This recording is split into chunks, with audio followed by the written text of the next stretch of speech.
Welcome to Stark's Saturday Matinee. Please park your vehicles in an orderly fashion. Terrestrial vehicles should be parked closest to the screen. Hovercars are to remain 6 feet above the tallest vehicle in the lot. Starships are to maintain no less than 200 feet above the area and not over people and other vehicles. Do not partake in any libation not registered to this planet and timeline.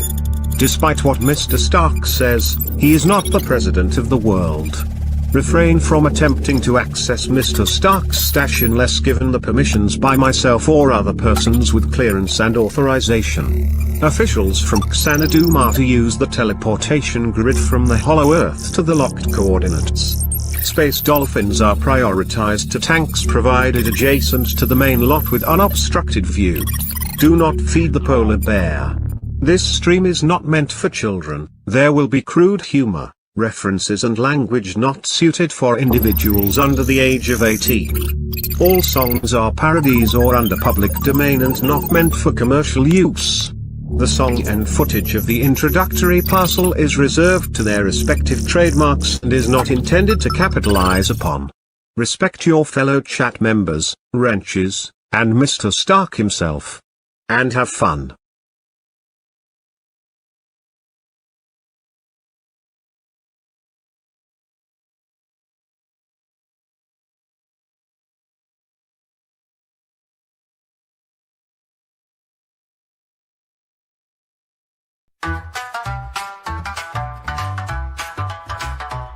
Hey, it's Saturday, sun shining bright. Step into the dark and out of the light. Curtains rise, the story's bold. Heroes on the screen, stories yet untold. With a popcorn bag and a soda in hand, feels like a king and there's a one-man band. Lights go dim, the sound roars loud. Feels like I'm Tony up in the clouds. Start Saturday matinee, take me away, where the heroes rise and the villains sway. I'm a billionaire, a genius tonight. In the glow of the screen, I'm ready to fight.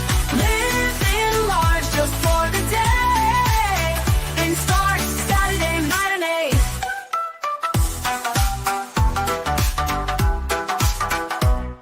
Silver screen glows, armor gleams. Live in the rush, live in the dream. Heroes fall, heroes soar. Every punch feels like I'm at war. Between battles, love and fire, fuels to the dreams to reach higher.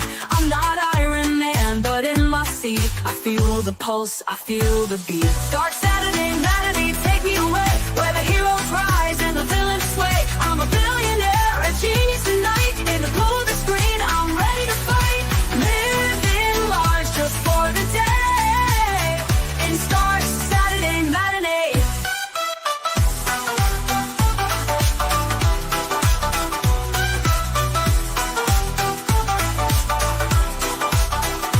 Steel hearts, superstars, we're never the same. Riding the edge in a world untamed. So here I am, just a man in the crowd, living like Tony, standing tall and proud. Oh, oh, Dark Saturday matinee, take me away, where the heroes rise and the villains sway. I'm a billionaire, a genius tonight. In the glow of the screen, I'm ready to fight. Living large just for the day. And starts Saturday matinee. As the credits roll and the lights come on, I'm just a guy whose day's almost gone. But for a while I flew so high and starts a world reaching the sky. Reaching the sky.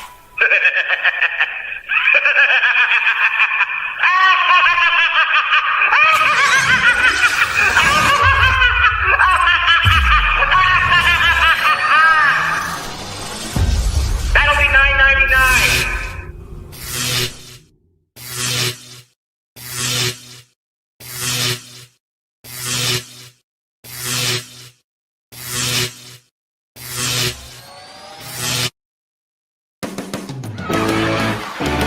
Another off Saturday, which means that we are having a bonus matinee. As you are now well aware, by new schedule, we have 2 matinees every other week and 1 matinee at least every week.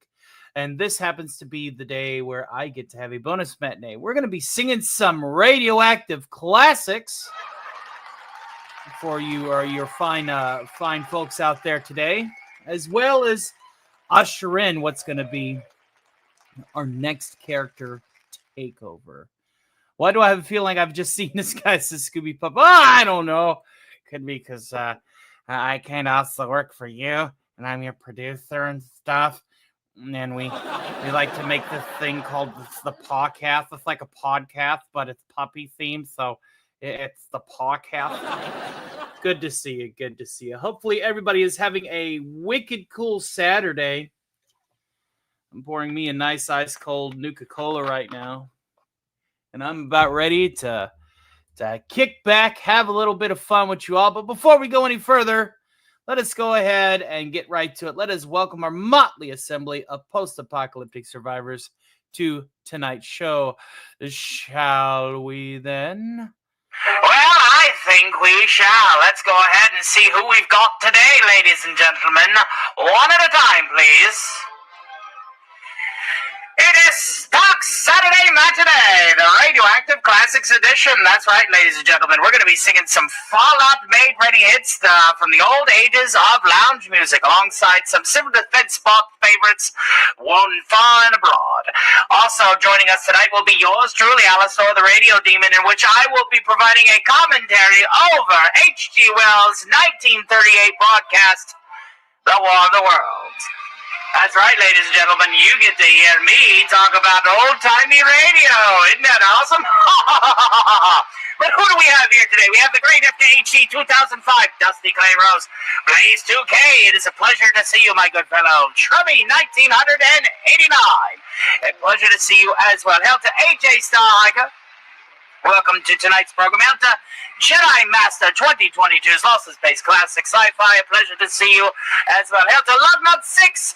Long time no see. We haven't been making the midweek memes of destruction shows as much as we would like, but I hope that you can forgive us. Hail to Adam Tribbett. A pleasure to see you, my good fellow. And of course, let's welcome the great Mr. Eagle Flying. Sorry, we can't do the impersonation like Doomcock does, so you're going to have to handle the stock sound effect. I hope you don't mind. But anyway, then, of course, we have Love It Ever After. Welcome to tonight's program. It's a pleasure to see you as well. The great Lombardi 1969. A pleasure to see you as well. Longman says, Wicked, yes, cool. Not really here in Jackson, Michigan, as the heat advisory continues this Tuesday night. Hail to the great Swollen Salad. It is a pleasure to see you as well. And Sig Volleson, Archpriest of the Church of the Squid and Turd in the Fishbowl in the Castle in the Hollow Earth and Hole at the Bottom of the Sea. Say that 3 times fast. It's a pleasure to see you as well. I figured you would like that, Mr. Eagle Flying. Welcome to tonight's program. I hope that you all are ready to sit back, have yourself a drink, perhaps a little bit of libation. Hail to Claude Sailing. Did I miss you? Well, I did not miss you then. Hail to Adam Tribbett, in case I had missed you as well. And Love It Ever After, dropping by to say hi. Well, hail back to you. And take Fennec, a pleasure, yes. Absolutely. Welcome to tonight's program, forthwith. And I hope that you all are ready to kick back and have ourselves a grand old time. We have multiple goals tonight, including that if we get to our full Tier 4 unlock, we will have a bonus member movie night. That's right, ladies and gentlemen. And we will give access to the member Discord, even if you do not have green sleeves, if we make Tier 4 tonight. And we are going to watch Mars Attacks directly after Cotton Council. Just heal me, and the alcohol makes 3. If we get all the way there. But we have lots of unlockables, including a clip and an introductory run for the great Crypto Spree in 142, who will be taking over the channel starting next week. So that's going to be a lot of fun. Let's go ahead and get to it, shall we? That is your daily on the 8th with your chat greeting with Alastor the Radio Demon. Now let's tune back to this boring individual. Yeah, you're funny.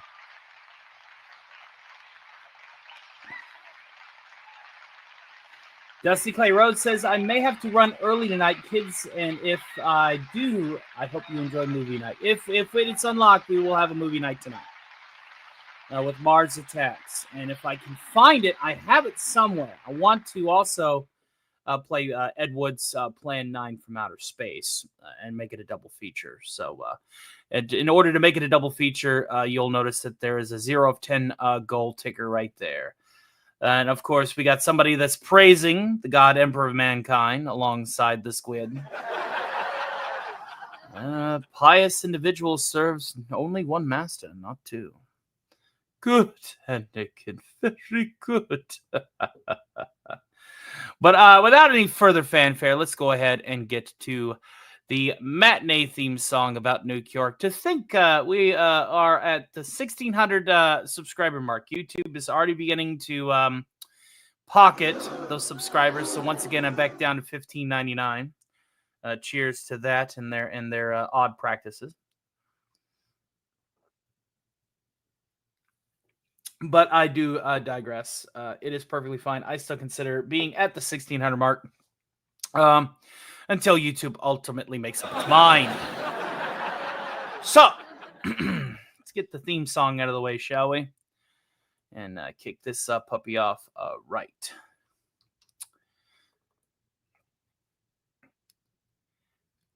Start spreading the news.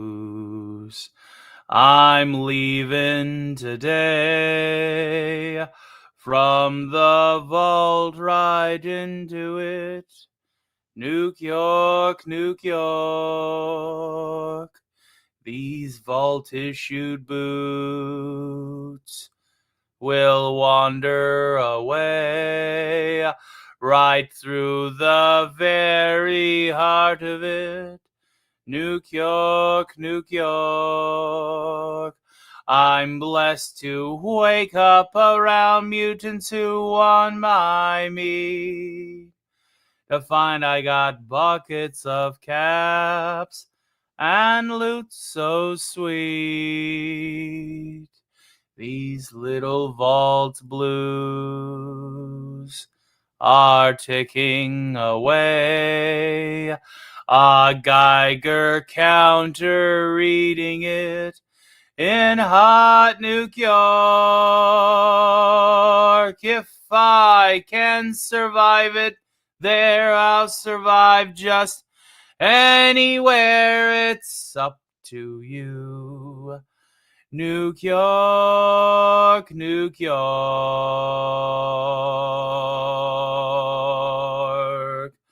I'm blessed to wake up around mutants who want my meat. To find I'm the only one min-maxing stats, a king of the Rads, a number one.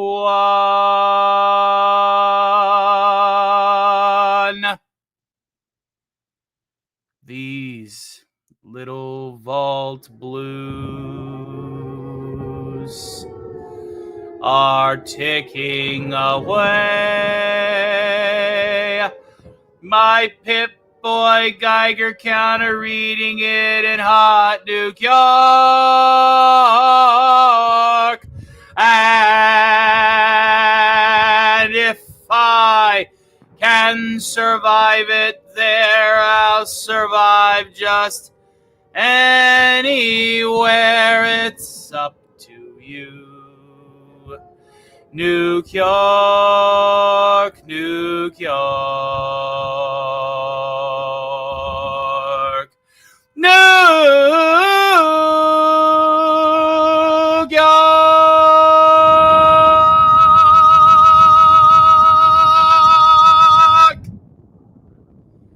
Holding out the marshmallows in 3, 2. Nice and hot and delish. Absolutely delicious. Mm-hmm. And remember, this was also brought to you by the fine folks of not just the Nuka Cola Corporation today, which we will be running their sponsorship ads throughout tonight's program, but alongside the great Stay Puft marshmallows. Regardless if they are hot or if they are cold, they're equally as fluffy and as consistent. And of course, the most important part, they remain ultimately very sweet. So please consider going out there and buying yourself a bag of Stay Puft marshmallows to complement your Nuka Cola so that you can go camping. Now,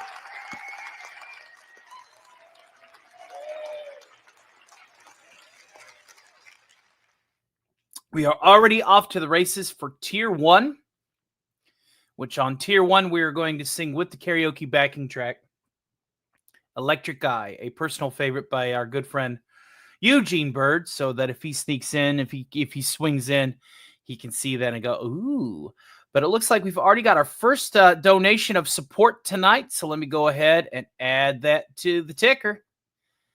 And then update yonder banner. Thank you very much, Dusty Clay Rhodes. And as always, we read every super chat, especially if I'm the host. We read every super chat, member donation, Rumble Rant, member chat, and Megachat in the super suit.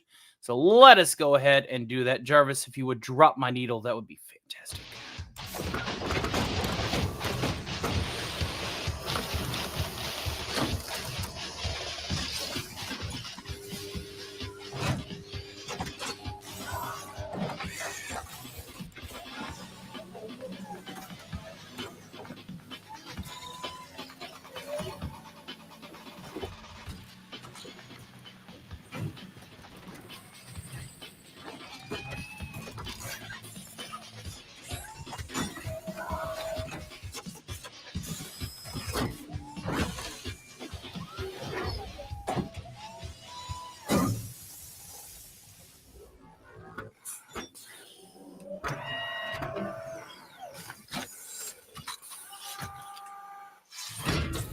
And the great Dusty Clay Rhodes has gifted 5-star provider memberships back to the channel. Thank you, my friend. Of the people that are returning, it's Tatsu-sama, Scooby Pup 01, welcome back to the Green Sleeves, Solosi, Mock Draws, and Marcus Felix.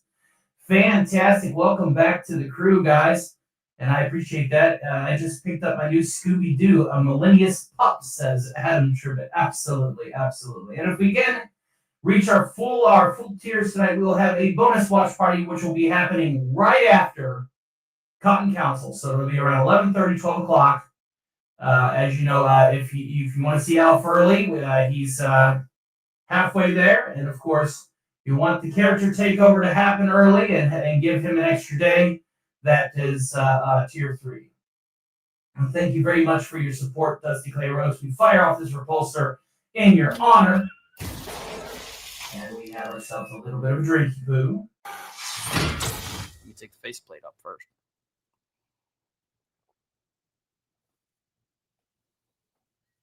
And there we go. All right. So it is true that, yes, about an hour and some change in, we're going to be having Alastor do a commentary on the entirety of the hour-long broadcast of Orson Welles' War of the Worlds. So if you like your old radio and you like your old radio being, commented on by an old radio host, well, might be your flavor. So we will be doing that about 50 minutes from now.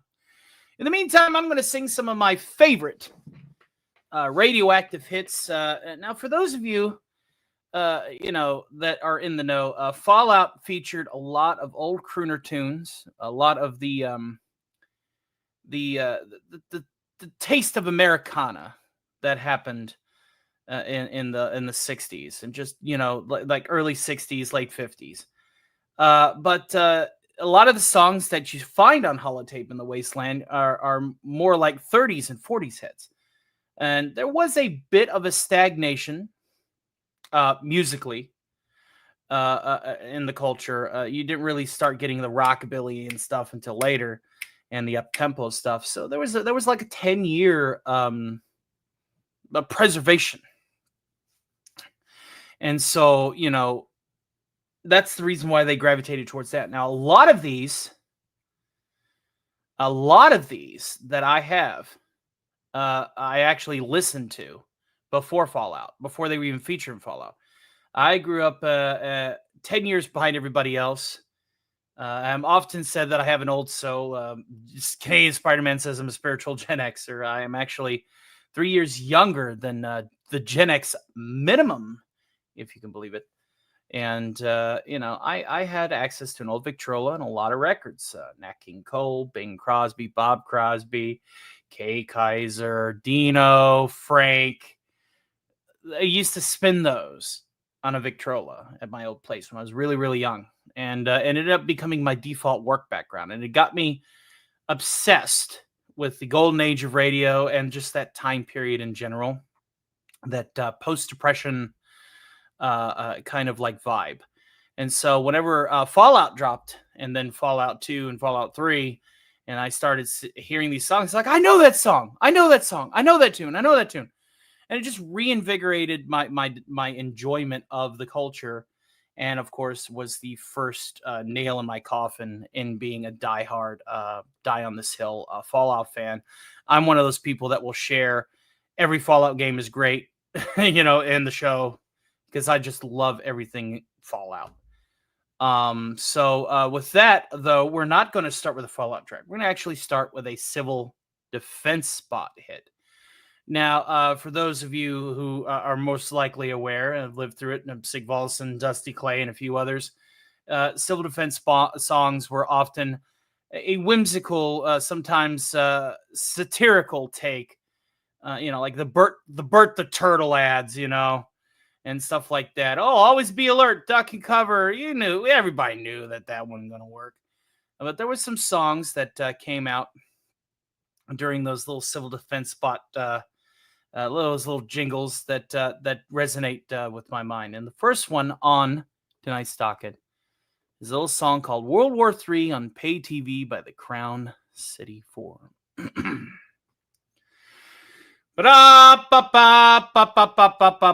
Watch World War III on Pay TV. Television can be such a thrill.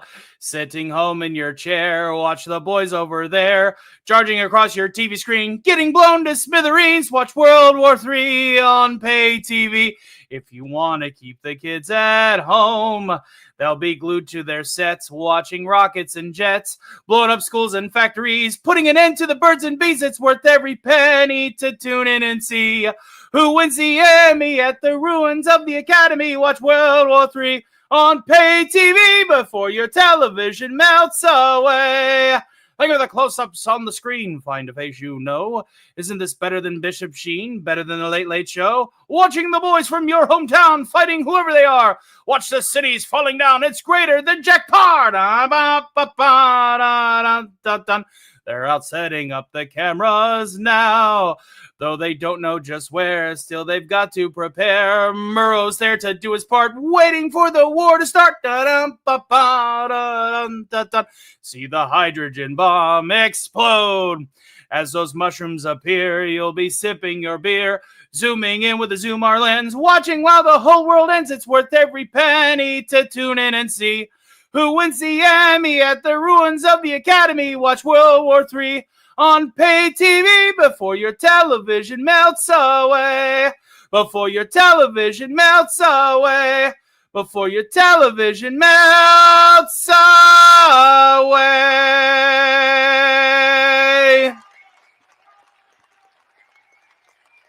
Duck and cover was real. That's right. Bert the Turtle was very alert. Dusty Clay Rhodes says, since I left my wife, my only fun time I've had is with Stark, Doomcock, and my girlfriend. I am, thank you, floored. But I got to quote Tommy Lee Jones from the first Captain America movie. Don't look at me. I'm not going to kiss you. I watched that last night. I got through with some recording. I said, I'm just going to watch the first Avengers. So I got a little bit of that old timey Flair bug double time. The movie was campy, it was self-aware, but it was infinitely a better film than a lot of the schlock that they are slopping on our plates these days. And Casey's Creepy Creations coming in hot and heavy. Holy Emperor, thank you, sir. Let's go ahead and put back on yonder helmets. All rise for the dark helmet. Yes, indeed. And Casey's Creepy Creations for the very generous 10 Stark of Iron gifted memberships of the people that are returning: Jeff Wyatt, Jake Martin, Lisa, Toasty with the Mosty, Bruce Lombardo of Dick's Division, Joe Salazar, Obi2, the Wrathy Kenobi, Molly Coddle, Trina, Real Horror, Connie Cleary have returned to the ranks of the SHIELD agents. And it's not a better time to be a member, folks, because member movie nights are going to be going to 11. We are 15 of the 30 member goal there. And, that's super awesome. Thank you guys so much. Let's go ahead and see how close that takes us to our first tier. Our first tier is now $19.65 away. Thank you, Casey's Creeper Creations, for your very generous donation. Love you, buddy. Thank you for being a supporter for all of our channels, big and small. You are awesome.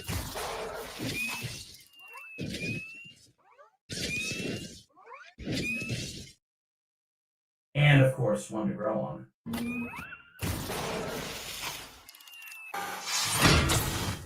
Appreciate you, buddy. Be sure to share this show far and wide on the Twit-Twats. Tag me in it. Let everybody know that we're doing this. And if we get further into our tier lists, there will be an alien invasion from outside space coming very, very soon. And hail to the great Gap After Dark. It is a pleasure to see you as well, my friend. Hopefully life is treating you well. Hail to the great Rodimus Supreme, who mistook my hillbilly for Kermit the Frog. But I can understand that the inflections are a bit similar here. And hold the phone. Hold the phone, ladies and gentlemen. Stop the presses. All right. Okay, so I just got a mega chat of great generosity. Let me put this back on here. Because holy crap. I didn't mistake. I just like the Kermit emote. Well, we are now well past tier 1. So let's go ahead and get that out of the way. So we will be singing Electric Eye with the karaoke track. It's one that I can get away with because with the stream being able to share the revenue because I cover it. It's a cover. Hail to Glenn Schrodinger out there in the chat. But let's go ahead and put the helmet back on because Casey, almost executive producer. He's almost an executive producer, folks. And what are we in? Like half an hour?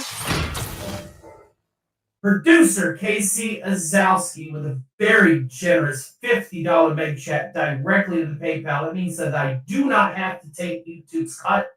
That has gone all the way into tier 1 and over halfway to tier 2, ladies and gentlemen. Thank you very, very much, Casey Azowski. Oh, and I just saw this. Glenn Schrodinger says his cat is dead. Oh, no. Oh, no. I'm a cat person. And anybody that knows this, who's watched me from the early days, knows that I resonate with cats more than dogs. I always called them my little triangle heads, and I had to give up my babies when I moved out of the house. I'm so sorry to hear that about your little kitty. Really, really sorry. Let me know if you want anything, if there's anything that I could do to help cheer you up. Glenn Schrodinger. And hail Casey Azowski, my friend. Thank you. I will fire off these repulsors in your honor. And to answer your question, because the Mega Chat did have something attached to it, he said, "This is it for tonight. Is it true that we will be having another visit from Ginger soon?" Yes. Ginger will be back. She's going to be unavailable for the July 4th at the 1st. So we will have the Revenge of the Widow Files hosted by Cryptosporidium142. This coming Thursday to bring in the 4th of July a week from now. So we are going to be having a bonus Ginger Files this week, this coming Thursday. Thank you, Casey, for your support, my friend. I neither have a live nor dead cat. But you said your cat died. My cat is dead. I neither have a live nor dead cat. Losing a beloved pet is never easy. Star calls me Schrodinger. Oh. Did I say Schrodinger? Did you get me all emotional? Why I oughta? Why I oughta? I tell you. That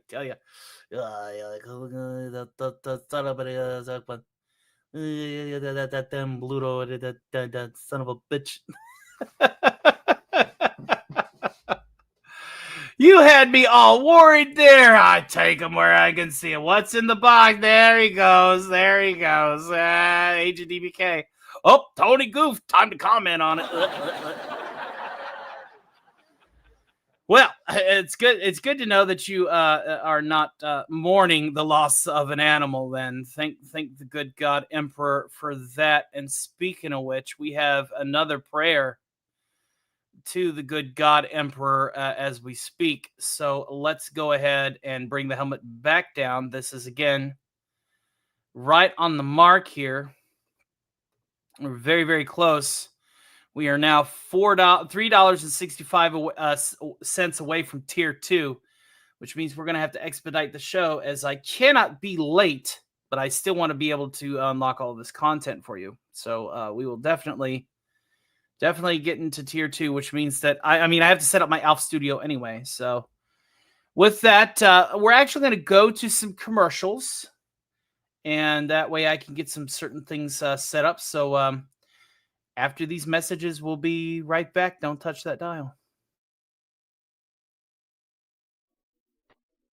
I'd like to build a world and you can furnish it with love. Grow mushroom trees and atomic bees and quantum colored doves. I'd like to teach the world to sing in perfect harmony. I'd like to buy the world and you can keep it company. It's the real thing, good. What the world wants today. Nuka Cola. Mushroom trees and atomic bees and quantum colored dove. It's the real thing, good. What the world wants today. Nuka Cola. I'd like to buy the world a nuke and keep it company. This is a man who smokes Grey Tortoise cigarettes. What kind of a man is he? I'm the type of man who likes to work on my car. I like to take it apart and put it back together. I get to working on it and forget where I am, what time it is. Sometimes I even forget to eat. You don't forget to smoke, though, do you? I never forget to smoke. I might forget other things, like picking up my son from soccer practice or turning off the stove. But I never forget to smoke. That's because you're a man's man, a Grey Tortoise man. You don't let parental responsibilities or a combustible gas leak get between you and a job well done.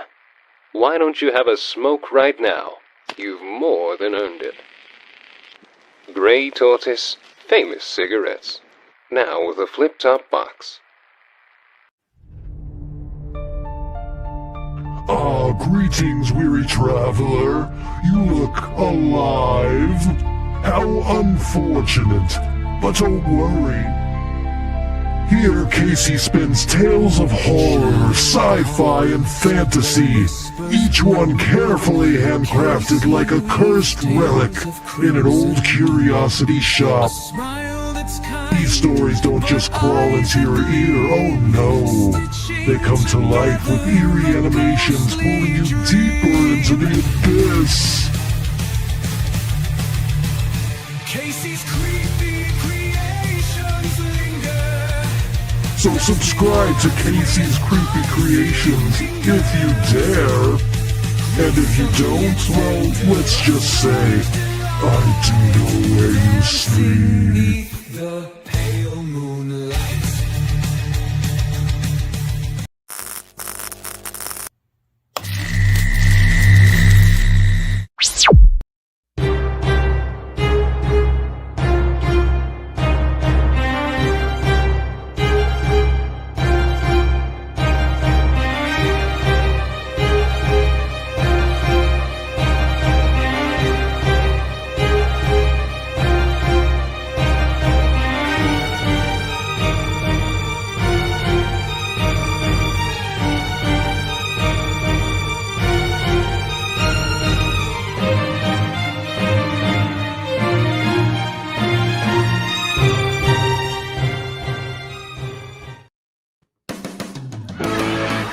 And we have returned, ladies and gentlemen. So here in about half an hour, we're going to have, actually 20 minutes-ish, we are going to have the Radio Demon take over, and he is going to cover the War of the Worlds, Orson Welles. So you're going to get your hour's worth of radio entertainment. The War of the Worlds is in public domain, meaning we can do that.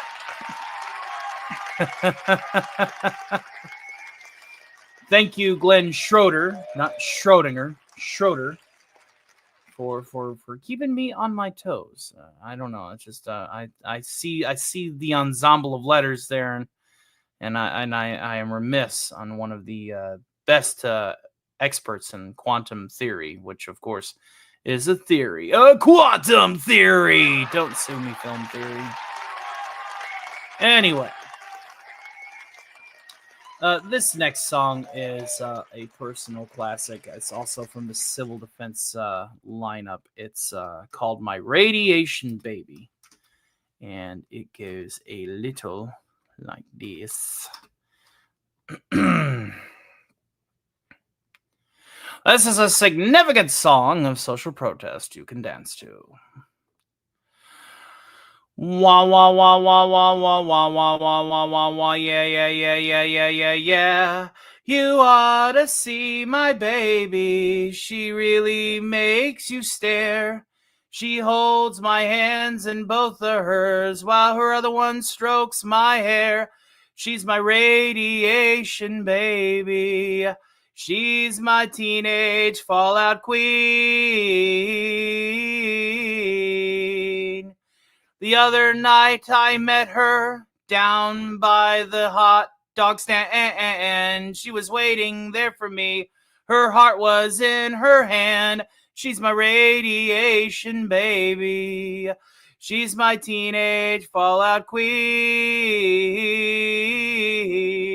Here comes the dramatic part now. I remember it well, my darling, the night that we had our fight. You threw my class ring into the grass, and we sat in the park that night. We were kissing dear and making out till we saw the blinding light. And I didn't know that you were with me, dear, when they locked that shelter tight. You went back for my class ring where you left it in the park. Now it's on your finger, dear. It glows in the dark. You're my radiation baby. You're my teenage fallout queen. Shoo-doo-doo-doo-doo-doo. Your clothes look like a sack to me, and your hair is getting thin. But I thought I saw you when you came back to me, that it cleared up your skin. So hold me close, my darling, 'cause I know what you've got. My Geiger counter, dear, it tells me that you're hot. You're my radiation baby. You're my teenage fallout queen.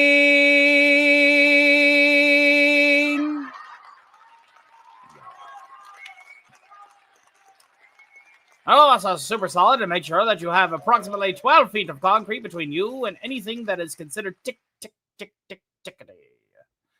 But yes, ladies and gentlemen, I have a feeling that we're going to be dealing with some very, very alien elements very, very soon. You can almost bet on it. Now, starting the unmitigated true terror of Furon Zone Cryptosporidium 142 will be taking over this channel. And it will be a bad day for humankind. Because I do hope that you all have your butts firmly defended from the probing and your shields ready to go against the plasma that might just be coming your way. And starting next week, possibly even tonight, humans are gonna get destroyed. Sorry. Character takeover week's always the last one of the month, and this guy ain't no super dog. He's not your friend. So be sure to look up into the sky. Watch out for the majestic agents coming with their neuralizers. More importantly, point them towards him. Because if he's stoned out of his gourd off of being neuralized over and over again, it might save your life. That's right.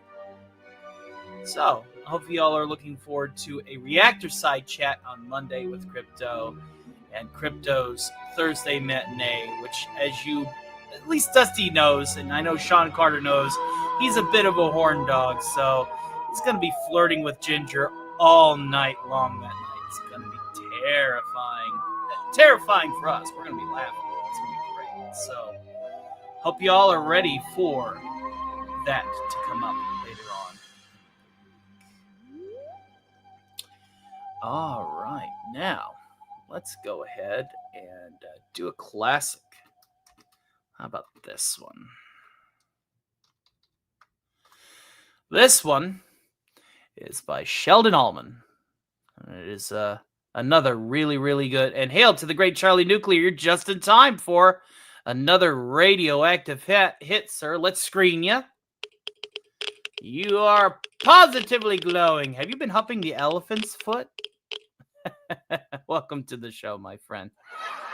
And yes, Crypto owes me money. I aim to collect the little alien bastard.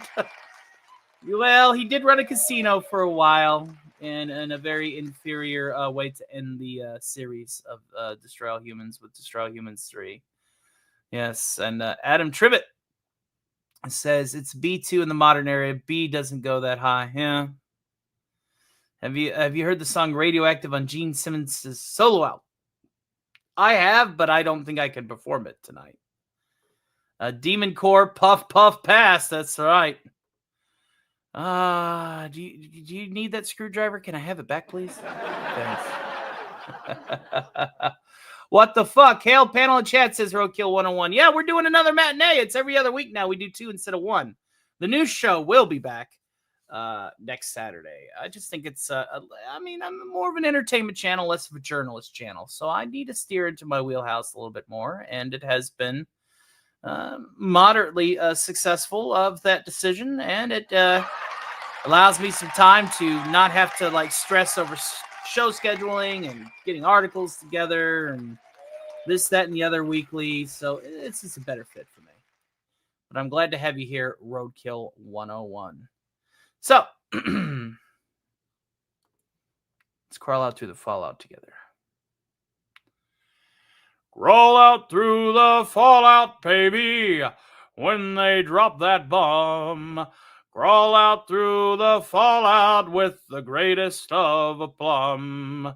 When your white count's getting higher, hurry, don't delay. I'll hold you close and kiss those radiation burns away. Crawl out through the fallout, baby, to my loving arms. Through the rain of strontium 90. Think about your hero when you're at ground zero, and crawl out through the fallout back to me. Crawl out through the fallout, baby. You know what I mean. Crawl out through the fallout, 'cause they said this bomb was clean. If you cannot find the way, just listen for my song. I'll love you all your life, although that may not be too long. Crawl out through the fallout, baby, to my loving arms, while those ICBMs keep us free. When you hear me call out, baby, kick the wall out and crawl out through the fallout back to me. 'Cause you'll be the only girl in the world. Why don't you crawl out through the fallout back to me? Why don't you crawl out through the fallout back to me? Why don't you crawl out through the fallout back to me?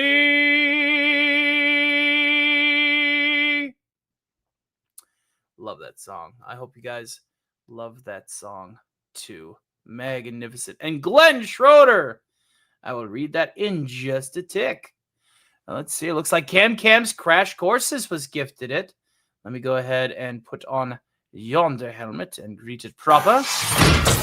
And Glenn Schroeder with a very generous donation of a Starkfire membership to this channel. Hail to you, sir. Who has been reciprocated by none other than the great, received, not reciprocated, the great Cam's Crash Courses. Welcome back, Cam. Another fan of Loch Lomond that I see coming back to the fold. So let's fire off a repulsor for you. Add 1.7. We are $1.95 away, and that is after YouTube's cut, to Tier 2, ladies and gentlemen, to Tier 2, which will bring some ALF action to this already packed show. So, and we are 16 of 30 members away. That is absolutely fantastic. No new subscribers yet, but to be quite frank, YouTube has started to do its usual back pocketing techniques. I hit 1,600 yesterday, but then they have decided to back pocket some of my subscribers. And the great DJ with a very generous $20 super chat. Thank you, sir, and God bless you. We'll add that to the ticker here. And you don't take that's 1.3. Wow, we got the helmet on, right? All right. DJ with a very generous $20 super chat says, there's only two things I hate in the world. The pores and at Roadkill 101. It turns out that the two are mutually inclusive. Glenn Schroeder adds with a very generous $2 super chat. We don't take shit off of the machines. The machines be damned. And hail to Vakyoda Winter, who's already talking about his, that word, time. Well, different strokes, in this case, quite literally for different folks. So let's fire off repulsors to keep your all's honor and add this to the banner. Fantastic. Thank you guys for all the support tonight. It's awesome.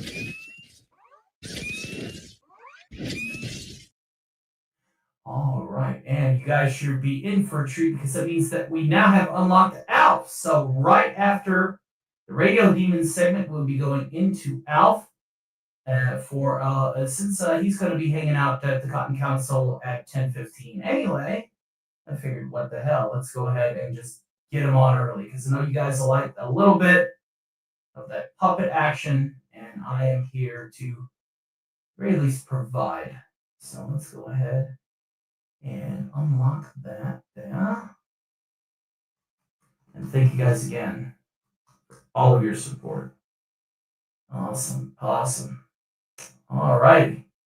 Fantastic. Alf will be on right after Alastor. The Rock is a shell of a man.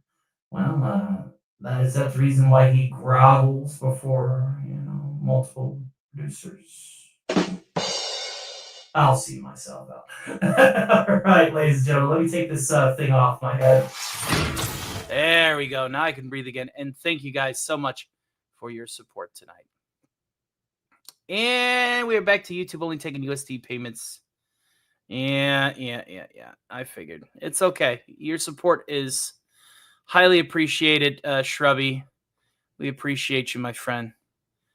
Let's go ahead and do another quick refresh here on that and get back to the show proper. We got about one or two more radioactive hits left in me before the Radio Demon will be providing some color commentary, and by the color I mean quite red, to the broadcast from 1938's War of the Worlds, obviously starred by the great Orson Welles. So if you like old-timey radio, and more importantly, if you like old-timey radio classics that are in the public domain that are going to be commented on by an old-timey radio host of demonic nature, and stay tuned because that is coming up in the next 10 minutes. With that, one more radioactive hit before we get to our next commercial block and getting that set up. Shall we? Let's go with this one's not so radioactive, but it is one of my personal favorites. It is one that I recently reintroduced Doomcock to. I guess he forgot about it, but I knew he knew of it. And I always like it whenever he sings it, and then he shouts me out. He's like, "Oh yeah, Tony reminded me of this." Makes me feel appreciated, even though I can't really support him much anymore financially. Holy Emperor, look at this! I think that has that solidified our goal for 31 to 31 members. Hey now. Well, before we get to this next song, absolutely magnifico. A great Shrubby 1989, the year of our Lord, has brought 10 more Stark of Iron memberships to the fore. Of the people that are returning is Jeremy Burtz, Lucifer Morningward, Kathy, Max Skywalker, Jedi Master, Vaganobi, Big Dave K, Lisa Seacrest, Grandma's House, the Comic Relief Crusader, Kahuna Corey, Edward Bailey, and Jamalama have all returned. We have a new nuke. It's called the Salted Hydrogen Bomb, says Adam Tribbett. Hail to Jedi Master out there in the chat, and hail to Zombie Box Reviews. You like that little fun that we had with Culture Casino earlier today? That was a hell of a lot of fun. Let's add the cut here. And now we are $15.75 away from Tier 3, which means you're going to get crypto early, which also has a brand new bumper that hasn't been played yet. But that means that the show now needs to be more and more expedited because I still want to make it to Cotton. So let's get to work while we can. Thank you guys again for all of your love and support tonight. It means the world. So let's get to it. And let me take this thing off. I was walking along, minding my business, when out of the orange-colored sky, flash, bam, alakazam, wonderful you came by. I was humming a tune, drinking in sunshine, when out of that orange-colored view, flash, bam, alakazam, I gotta look at you. One look and I yelled, timber, watch out for flying glass, 'cause the ceiling fell in and the bottom fell out, and I went into spin and I started to shut up and hit. This is it. I've been hit. I was walking along, minding my business, when love came and hit me in the eye. Flash, bam, alakazam, out of the orange-colored sky. Well, look out and I yelled, timber, watch out for flying glass, 'cause the ceiling fell in and the bottom fell out, and I went in a spin and I started to shut up and hit.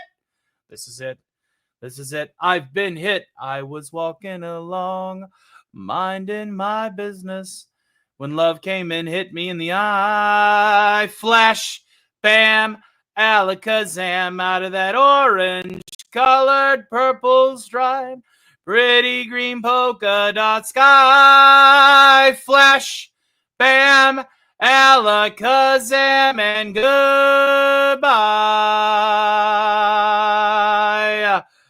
Well, I thought love was so much softer than that. What a most disturbing sound. Thank you very, very much for that, ladies and gentlemen. Was fun indeed, says the Scoobs. Culture is awesome. Culture is awesome. We're going to try and get some commercials. Hail to the great Orphan Zane. You're here just in time. The Radio Demon is about ready to commentate on the War of the Worlds. We're going to be going through the entire broadcast, and I'm hoping that if it has enough traction today, that we can also make it a annual event closer to Halloween. So without any further ado, I do need to run an extended block of commercials so that I can get everything set up for that. That as well as then right after getting Alf on the screen, since I have to set up a studio for Alf anyway. So we will be right back after these messages. Don't touch that dial. It's about to get awesome. You're Jedi Bill.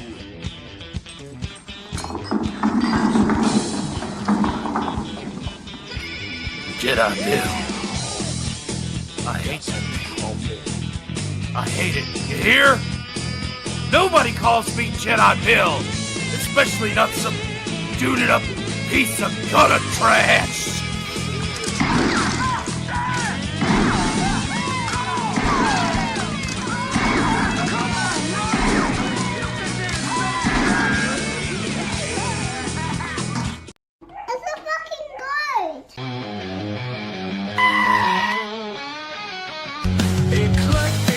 Got videos of indie authors and cinema love, a passion for the weird and the strange. She's snappily dressed and only slightly deranged. Come and meet the eclectic go, lover of classics and whiskey notes, disciple of horror and the written word, happy head hunting, come join the herd.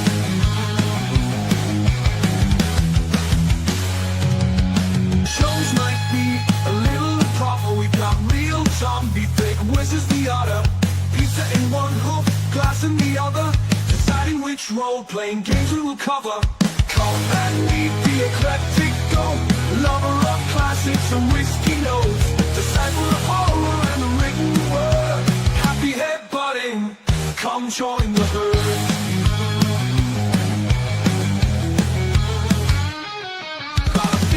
Black and white screens, crappy horror with low budget scenes.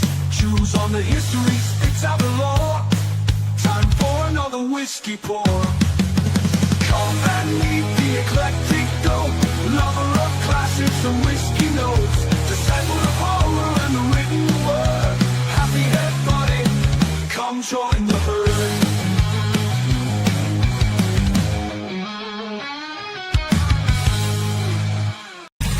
Worlds clash in endless collision, gaming news with a fierce precision, with a spark so wild it breaks the norm. In the tempest's eye, a cyberstorm.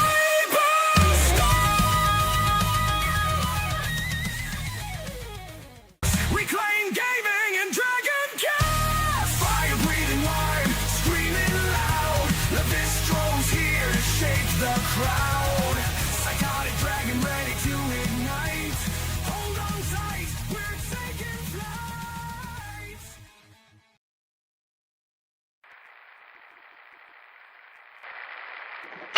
What's that burning up the road? Is it a wildfire? Nuclear fallout? No, it's the new Chrysler's Corvega Atomic V8, the fastest automotive vehicle ever built.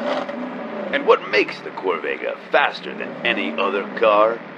Why, it's the fins! These stylish tail fins aren't just for show. They're the exact same fins you'll find on ships NASA engineers for spaceflight. What does that have to do with automobiles? Nothing, if you're talking about the cars produced by our competitors. But the Corvega isn't just a car. It's a giant leap forward, delivered by a company with the know-how and ingenuity to reach for the moon, just like America. Chrysler, America's #1 producer of nuclear-powered automobiles.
Hanging out with yours truly today. Let's go ahead and give myself a big round of applause.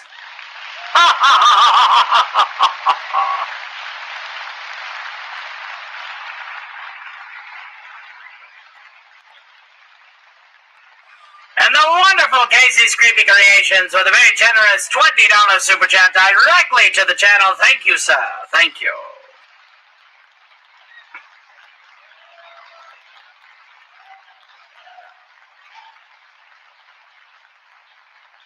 Now that means that Alf Proviso is going to be available directly afterwards, and Mr. Stark will also be singing The Electric Eye by Judas Priest for the karaoke track, most likely before then, before we introduce, and we are $2 away, actually $1.75 away, mind you, from Tier 3, and if we get to all the way to our top tier tonight, ladies and gentlemen, we will be doing a member movie night bonus one. For all of our new channel members, which I believe, if memory serves, we have, I think, yes, 31 new members tonight. So thank you very much. So Casey so said that he said, I lied. So sue me. As people go, you're priceless. Why, thank you, my good fellow. Just be mindful of your budget.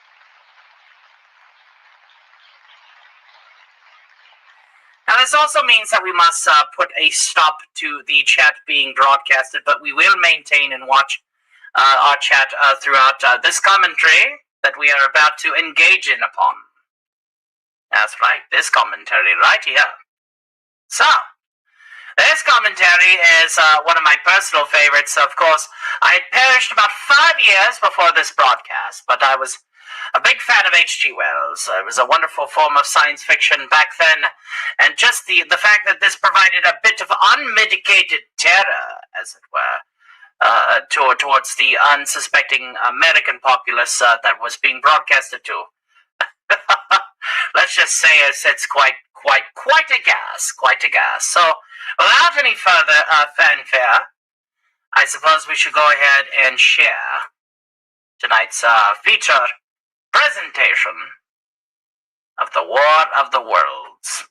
So, without any further fanfare, cozy up to your radio, get comfortable, get yourself another drink if you need to, perhaps some other form of inebriant that is available. You know who you are. So, let's get to it, shall we? The Columbia Broadcasting System and its affiliated stations present Orson Welles and the Mercury Theater on the Air in The War of the Worlds by H.G. Wells.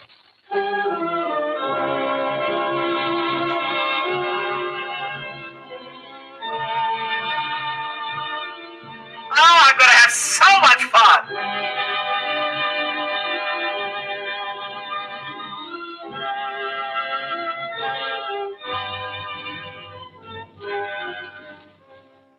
Ladies and gentlemen, the director of the Mercury Theater and star of these broadcasts, Orson Welles. We know now that in the early years of the 20th century, this world was being watched closely by intelligences greater than man's, yet as mortal as his own. We know now that as human beings busied themselves about their various concerns, they were scrutinized and studied, perhaps almost as narrowly as a man with a microscope might scrutinize the transient creatures that swarm and multiply in a drop of water. With infinite complacence, people went to and fro over the earth about their little affairs, serene in the assurance of their dominion over this small, spinning fragment of solar driftwood, which by chance or design, man has inherited out of the dark mystery of time and space. Yet across an immense ethereal gulf, minds that are to our minds as ours are to the beasts in the jungle, intellects vast, cool, and unsympathetic, regarded this earth with envious eyes and slowly and surely drew their plans against us. In the 39th year of the 20th century came the Great Disillusionment. Near the end of October, business was better. The war scare was over. The war ended, All men were back at work. Sales were picking up. On this particular evening, October 30th, the Crosley service estimated that 32 million people were listening in on radios. I do love this story. Hail to top hat gentlemen. A slight atmospheric disturbance of undetermined origin is reported over Nova Scotia, causing a low-pressure area to move down rather rapidly over the northeastern states, bringing a forecast of rain accompanied by winds of light gale force. Maximum temperature 66, minimum 48. This weather report comes to you from the Government Weather Bureau. We take you now to the emergency room. There was an era without the Weather Channel, without television. Raymond Raquello and his orchestra.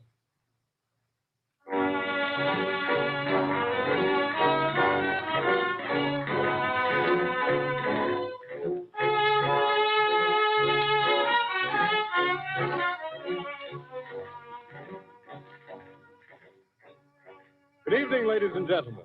From the Meridian Room in the Park Plaza Hotel in New York City, we bring you the music of Raymond Raquello and his orchestra. With a touch of the Spanish, Raymond Raquello leads off with La Comparsita.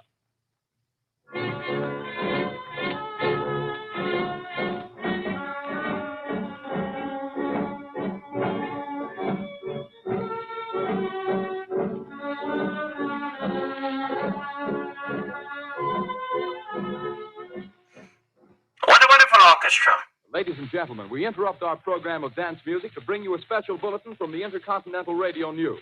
Oh, dear heavens. Before 8 Central Time, Professor Farrell of the Mount Jennings Observatory, Chicago, Illinois, reports observing several explosions of incandescent gas occurring at regular intervals on the planet Mars. The spectroscope indicates the gas to be hydrogen and moving toward the Earth with enormous velocity. Professor Pearson of the observatory at Princeton confirms Farrell's observation and describes the phenomenon as, quote, like a jet of blue flame shot from a gun, unquote. We now return you to the music of Ramon Raquello, playing for you in the Meridian Room of the Park Plaza Hotel, situated in downtown New York. I am well inclined to agree, Sundowners. The theater of the mind. There was no visuals that were necessary. You only had to envision it while you listened in on the audio. I know, everybody thought it was actual news. It's hilarious. It was the scare was fantastic. And now a tune that never loses favor. The ever-popular Stardust. Raymond Raquello and his orchestra. I remember this tune. Mm-hmm.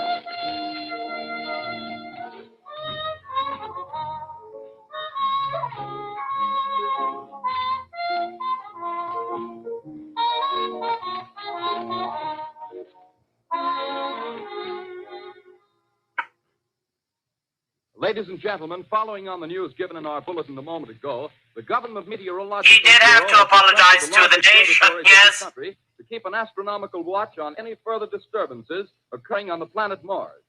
Due to the unusual nature of this occurrence, we have arranged an interview with a noted astronomer, Professor Pearson, who will give us his views on this event. In a few moments, we will take you to the Princeton Observatory at Princeton, New Jersey. We return you until then with the music of Ramon Raquello and his orchestra.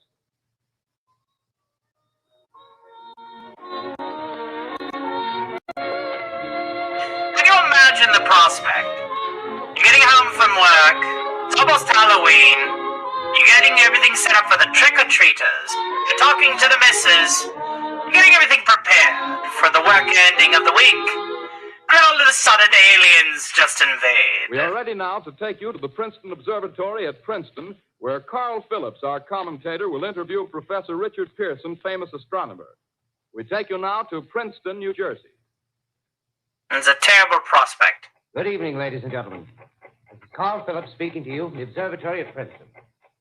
I'm standing in a large semicircular room, pitch black except for an oblong split in the ceiling. Through this opening, I can see a sprinkling of stars that cast a kind of frosty glow over the intricate mechanism of the huge telescope. The ticking sound you hear is the vibration of the clockwork. Professor Pearson stands directly above me on a small platform, peering through the giant lens. I ask you to be patient, ladies and gentlemen, during any delay that may arise during our interview. No better than the internet, I agree. The heavens, Professor Pearson may be interrupted by telephone That's the point. or other communication. The theater of the mind is the most He is in impactful. constant touch with the astronomical centers of the world. Professor, may I begin our questions? At any time, Mr. Phillips. Professor, would you please tell our radio audience exactly what you see as you observe the planet Mars through your telescope? Nothing unusual at the Agreed. moment, Mr. Phillips. The war. A red disk swimming in the blue sea. Transverse stripes across the disk. Quite distinct now because Mars happens to be at the point nearest the Earth, in opposition, as we call it. In your opinion, what do these transverse stripes signify, Professor Pearson? Not canals, I can assure you, Mr. Phillips. Although that's the popular conjecture of those who I do love Orson, especially when he likes to talk about frozen bees or fish sticks. Merely the result of atmospheric conditions. Occasionally a beef burger or two. You're quite convinced, as a scientist, that living intelligence as we know it does not exist on Mars? I'd say the chances against it are 1,000 to 1. And yet, how do you account for these gas eruptions occurring on the surface of the planet at regular intervals? Phillips, I cannot account for it. By the way, Professor, for the benefit of our listeners, how far is Mars from the Earth? Approximately 40 million miles. Well, That's an approximation. Just a moment, ladies and gentlemen. Someone has just handed Professor Pearson a message. While he reads it, let me remind you that we are speaking to you from the observatory in Princeton, New Jersey, where we are interviewing the world-famous astronomer, Professor Pearson. One moment, please. Professor Pearson has passed me a message which he has just received. Professor, may I read the message to the listening audience? Certainly, Mr. Phillips. Ladies and gentlemen, I shall read you a wire addressed to Professor Pearson from Dr. Gray of the Natural History Museum, New York. Quote, 9:15 p.m. Eastern Standard Time. Seismograph registered shock. That'll be about the time that this show gets to its midway point. Within a radius of Actually, 30 the miles end, of yeah. Princeton. Please investigate. Signed, Lloyd Gray, Chief of Astronomical Division. Unquote. Professor Pearson, could this occurrence possibly have something to do with the disturbances observed on the planet Mars? Hardly, Mr. Phillips. This is hardly, Mr. Phillips. Size, and its arrival at this particular That's right. time is It's always July. I'm past that. I'm always However, past we that. shall conduct a search as soon as daylight permits. Thank you, Do Professor. you mean every Ladies and gentlemen, for the July? past 10 Every minutes, July? We've been speaking to you from the observatory at Princeton, bringing you a special interview with Professor Pearson, noted astronomer. This is Carl Phillips speaking. We are returning you now to our New York studio.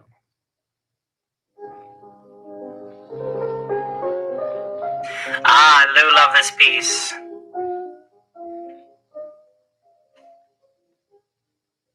Ladies and gentlemen, here is the latest bulletin from the Intercontinental Radio News. The riots did Toronto, take a Canada. few lives. It Professor did. Morse of Macmillan University reports observing a total of 3 explosions on the planet Mars between the hours of 7:45 p.m. and 9:20 p.m. Eastern Standard Time.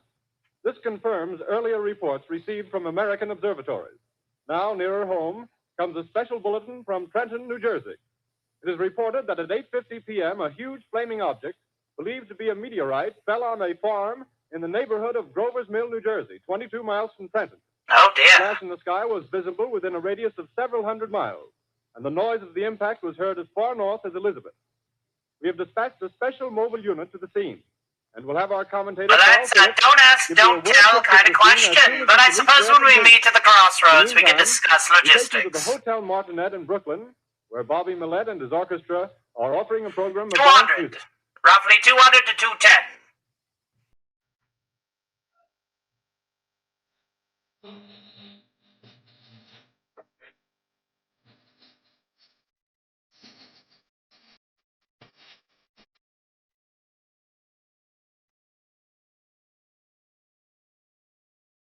Yes, little known fact, an unprecedented number of men, all named John with different varying last names, applied for Social Security numbers at Grover's Mill, New Jersey, the day after this radio play was originally broadcast. That is correct.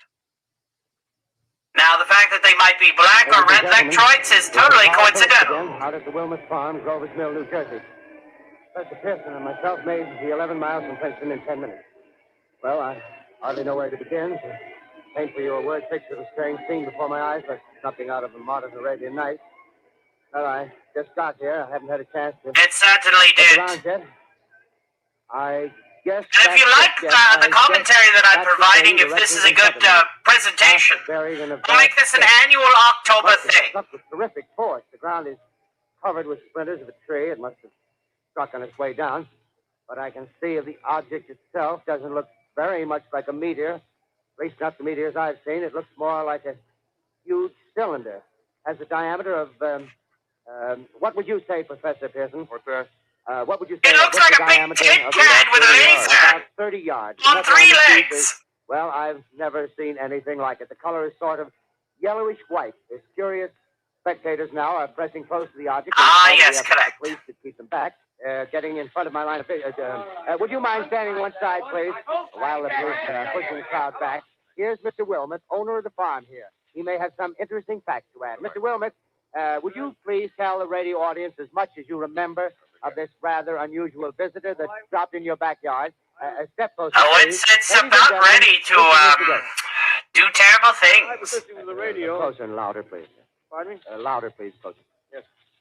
Have you ever wondered what a neo-Victorian building in downtown New Jersey would look like if it was simply cut in half with a heat ray? Well, you're about As to. I was saying, I was listening to the radio, kind of halfway. Yes, Mr. Wilmot. And then you saw something. Not first off. I heard something. And what did you hear? A hissing sound like this. Kind of like a 4th of July rocket. Yes, then what? I turned my head out the window and would have sworn I was asleep and dreaming. Yes? I seen a kind of greenish streak and then zingo.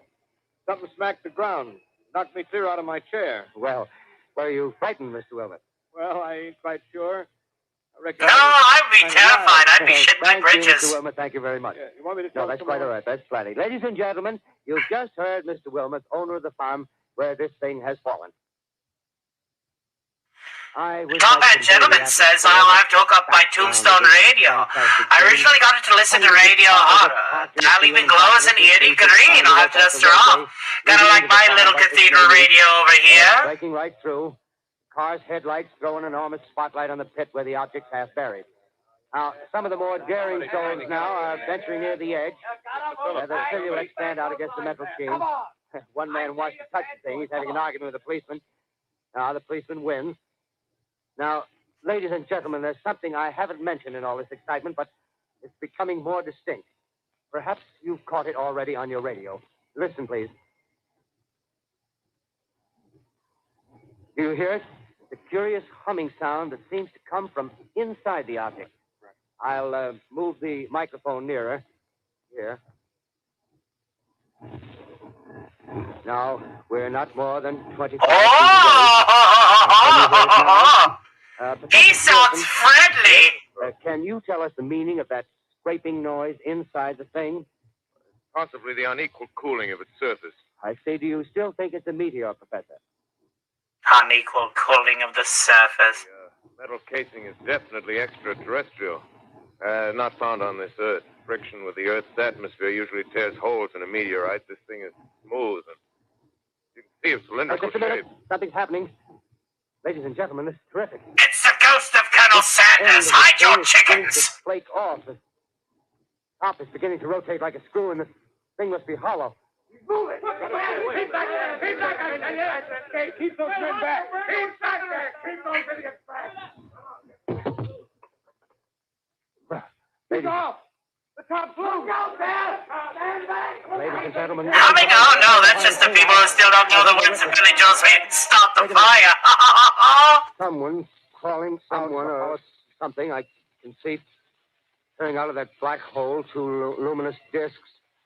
The eyes, it might be a face. It was a different time, my good fellow, and people were a lot more imaginative. You gotta also remember the type of culture that was going on. You know, post-depression, cusp of the Second World War. Large as a bear. A lot of people were Debbie Downers in 1938. Ladies and gentlemen, it's indescribable. I can hardly force myself to keep looking at it. It's so awful. The eyes are black and they gleam like a serpent. The mouth is a kind of V-shape with saliva dripping from its rimless lips. Oh, she sounds wonderful. Oh, quiver and pulsate, and the monster or whatever it is can hardly move. The hot Saturday night. Possibly gravity or something. The thing's rising up now, and the crowd falls back. There seems plenty. The most extraordinary experience, ladies and gentlemen. I can't find words. Well, I'll pull this microphone with me as I talk. I'll have to stop the description until I can take a new position. Hold on, will you please? I'll be right back in a minute. He's terrified. What wonderful music to listen to the end of the world. Indeed. We are bringing It's you coming to the end of it. what's happening on the Wilmuth farm. A lot of people were still under those Hoover blankets, so the writing was also expedited, as it were.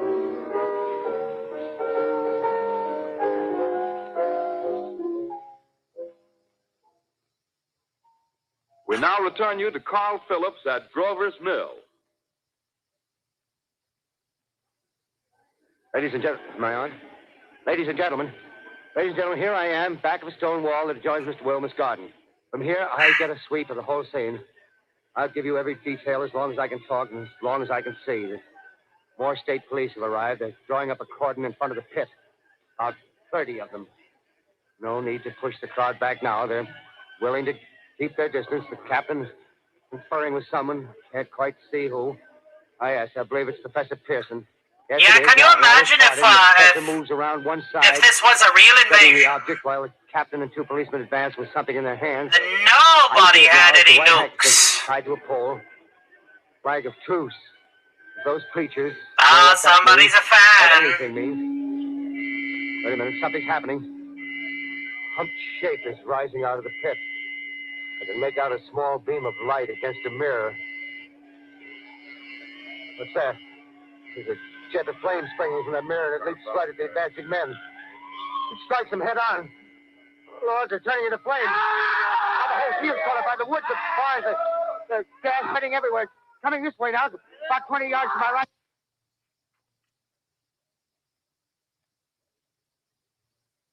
Ladies and gentlemen, due to circumstances beyond our control, we are unable to continue the broadcast from Grover's Mill. Evidently, there's some difficulty with our field transmission. However, we will return to that point at the earliest opportunity. In the meantime, we have a late bulletin from San Diego, California. Professor Inglesoffer, speaking at a dinner of the California Astronomical Society, Humans, getting expressed the strong! opinion that the explosions on Mars are undoubtedly nothing more than severe volcanic disturbances on the surface of the planet. We continue now with our piano interlude. Lovely piece.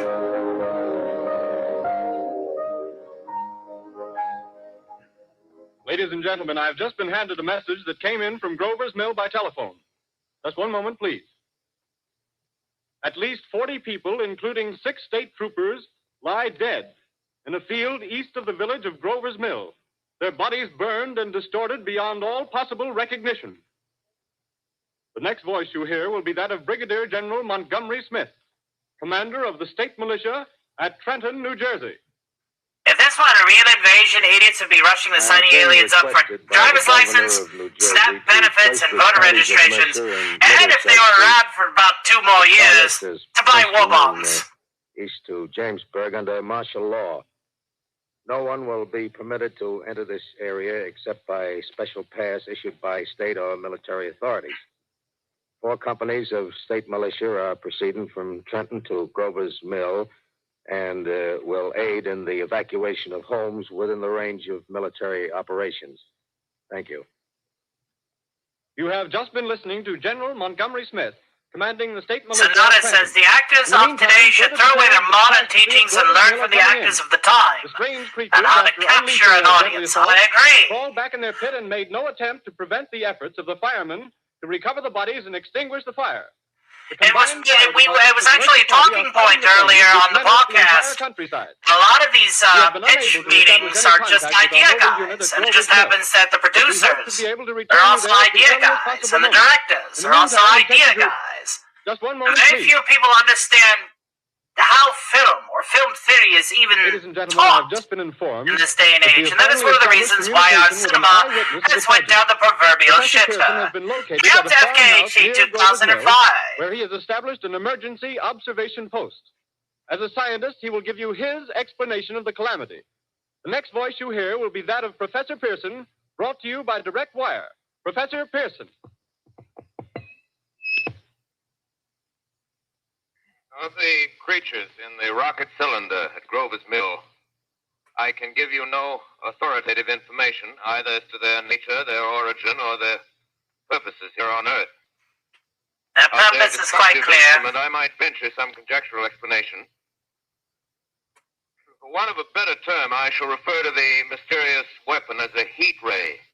All too evident that these creatures have scientific knowledge far in advance of our own. It's my guess that in some way they are able to generate an intense heat in a chamber of practically absolute non-conductivity. This intense heat they project in a parallel beam against any object they choose by means of a polished parabolic mirror of unknown composition, much as the mirror of a lighthouse projects a beam of light. That is my conjecture of the origin of the heat ray. It's decent conjecture. Thank you, Professor Pearson. Ladies and gentlemen, here is a bulletin from Trenton. It is a brief statement informing us that the charred body of Carl Phillips has been identified in the Trenton hospital. Now, here's another bulletin from Washington, D.C. The Office of the Director of the National Red Cross reports 10 units of Red Cross emergency workers have been assigned to the headquarters of the state militia, stationed outside of Grover's Mill, New Jersey. Here's a bulletin from State Police, Princeton Junction. The fires at Grover's Mill and vicinity are now under control. Scouts report all quiet in the pit, and there is no sign of life appearing from the mouth of the cylinder. Now, ladies and gentlemen, we have a special statement from Mr. Harry McDonald, Vice President in charge of operations. We have received a request from the State Militia of Trenton to place at their disposal our entire broadcasting facilities. In view of the gravity of the situation, and believing that radio has a responsibility to serve in the public interest at all times, I agree. We are turning over our facilities to the state militia at Trenton. We take you now to the field headquarters of the state militia near Grover's Mill, New Jersey. This is Captain Lansing of the Signal Corps, attached to the state militia, now engaged in military operations in the vicinity of Grover's Mill. Oh, things are about to get Situation arising from the reported sexy. presence of certain individuals of unidentified nature is now under complete control. The cylindrical object that lies in a pit directly below our position, surrounded on all sides by 8 battalions of infantry, without heavy field pieces, but adequately armed with rifles and machine guns. All cause for alarm, if such cause ever existed, is now entirely unjustified. Things, whatever they are, do not even venture to poke their heads above the pit. I can see their hiding place plainly in the glare of the searchlights here. With all their reported resources, these creatures can scarcely stand up against heavy machine gun fire. Anyway, it's an interesting outing for the troops. I can make out their khaki uniforms crossing back and forth in front of the lights. Looks almost like a real war. There appears to be some slight smoke in the woods bordering the Millstone River. Probably fire started by campers. Well, we ought to see some action soon. One of the companies is deploying on the left flank. A quick thrust and it'll all be over. Now, wait a minute. I see something on top of the cylinder. No, it's nothing but a shadow. Now the troops are on the edge of the Wilmot Farm. 7,000 armed men closing in on an old metal tube. A tub, rather. Well, wait, that wasn't a shadow. It's something moving. Solid metal, kind of a shield-like affair rising up on the cylinder. Here we are. Going higher and higher. It is It's prepared. standing on legs, actually rearing up on a sort of metal framework. Now it's reaching above the trees and the searchlights are on it. Hold on. To quote my crotch, it's kinky time. Ladies and gentlemen, I have a grave announcement to make. Incredible as it may seem, both the observations of science and the evidence of our eyes lead to the inescapable assumption that those strange beings who landed in the Jersey farmlands tonight are the vanguard of an invading army from the planet Mars. The battle which took place tonight at Grover Mills has ended in one of the most startling defeats ever suffered by an army in modern times. 7,000 men armed with rifles and machine guns pitted against a single fighting machine of the invaders from Mars. 120 known survivors. The rest strewn over the battle area from Grover's Mill to Plainsboro, crushed and trampled to death under the metal feet of the monster, or burned to cinders by its heat ray. The monster is now in control of the middle section of New Jersey and has effectively cut the state through its center. Communication lines are down from Pennsylvania to the Atlantic Ocean. Railroad tracks are torn and service from New York to Philadelphia discontinued, except routing some of the trains through Allerton and Phoenixville. Highways to the north, south, and west are clogged with frantic human traffic. Police and army reserves are unable to control the mad flight. By morning, the fugitives will have swelled Philadelphia, Camden, and Trenton. The tension is palpable. Yes, I noticed, Sigmallison. Martial law prevails throughout New Jersey. And I understand that might cut into our viewership a little bit, but we are not worried about the world politics until our playtime is over. And much like his lordship in the Hollow Earth, we like to put the dire reality on pause and just frolic and have fun here. Of your government in protecting the lives and property of its people. However, I wish to impress upon you, private citizens and public officials, all of you, the urgent need of calm and resourceful action.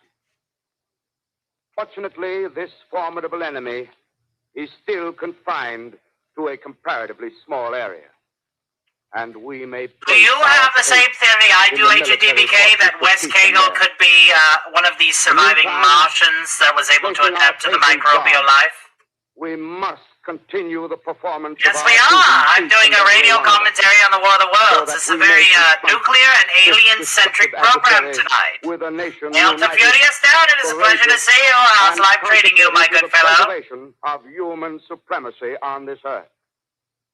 I thank you. Human supremacy on the earth. The Secretary of the Interior speaking from Washington. Bulletins too numerous to read are piling up in the studio here. We're informed that the central portion of New Jersey is blacked out from radio communication due to the effect of the heat ray upon power lines and electrical equipment. Here's a special bulletin in New York. Cables have been received from English, French, and German scientific bodies offering assistance. Astronomers report continued gas outbursts at regular intervals on the planet Mars. The majority voiced the opinion that the enemy will be reinforced by additional rocket I'm thinking that if this is good enough traction, that we're going to make this an annual Halloween affair. It was observed Martians at close range. As a student of radio, I would like to comment on radio. This is public domain and therefore free. Treetops, moving north toward Somerville with population fleeing ahead of them.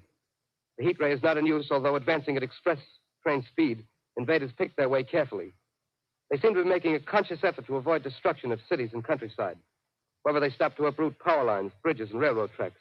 Their apparent objective is to crush resistance, paralyze communication. It would, wouldn't it? We need to research this. Here is a bulletin from Basking Ridge, New Jersey.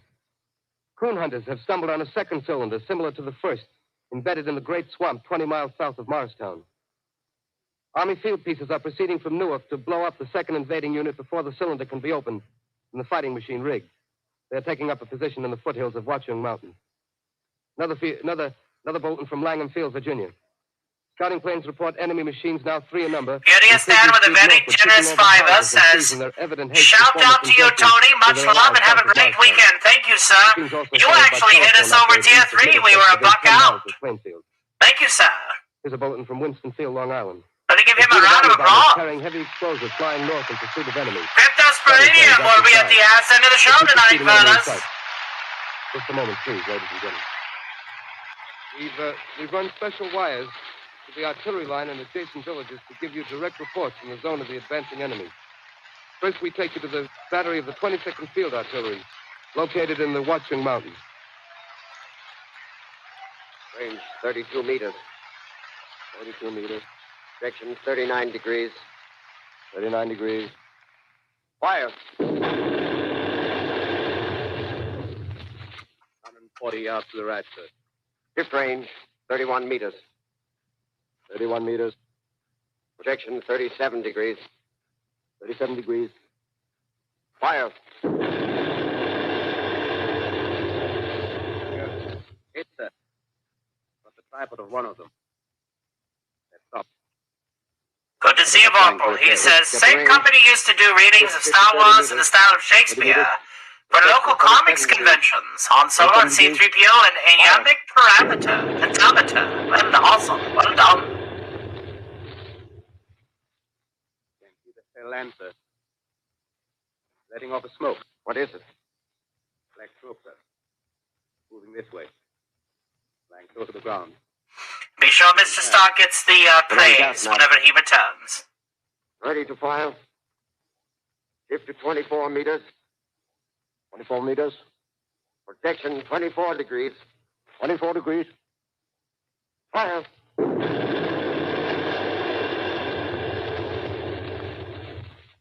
Still can't see, sir. No coming nearer. Get the range. 50 feet. Meters. 23 meters. 23 meters. Uh-oh. 22. Somebody squeeze the shaman.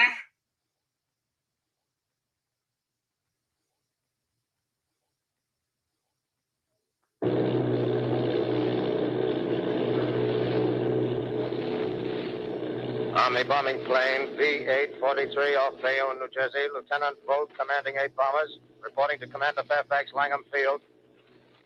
This is Volt reporting to Commander Fairfax, Langham Field. Enemy tripod machines now in sight. Reinforced by 3 machines from the Morristown cylinder. 6 altogether. 1 machine partially crippled. Believed hit by shell from Army gun in Watchung Mountains. Guns now appear silent. A heavy black fog hanging close to the earth of extreme density, nature unknown. No sign of heat ray. Enemy now turns east, crossing Passaic River into the Jersey marshes. Another straddles the Pulaski Skyway. Evident objective is New York City. They're pushing down a high-tension power station. Meters. Well, now you know it's a fake attack using made-up units like meters. I know, right? 1,000 yards and we'll be over the first. 800 yards.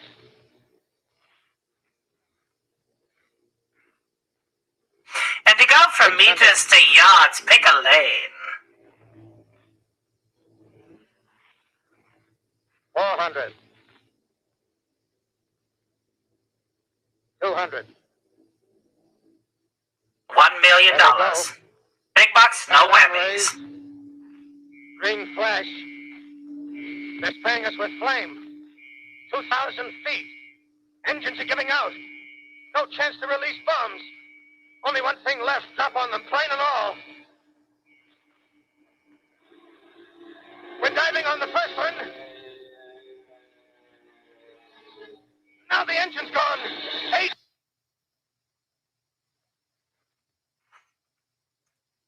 This is Bayonne, New Jersey, calling Langham Field.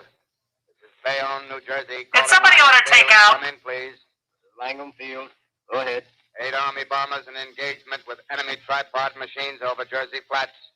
Engines incapacitated by heat ray. All crashed. One enemy machine destroyed. But a lot of people didn't. A lot of people immediately assumed that because it was a global invasion, it was going from shore to shore, and everywhere was getting hit, that this was a national broadcast. That was the whole point of the scare. That map's useless. Urge population to move into open spaces. Automobiles use routes 7, 23, 24. Avoid congested areas. Smoke now spreading over Raymond Boulevard.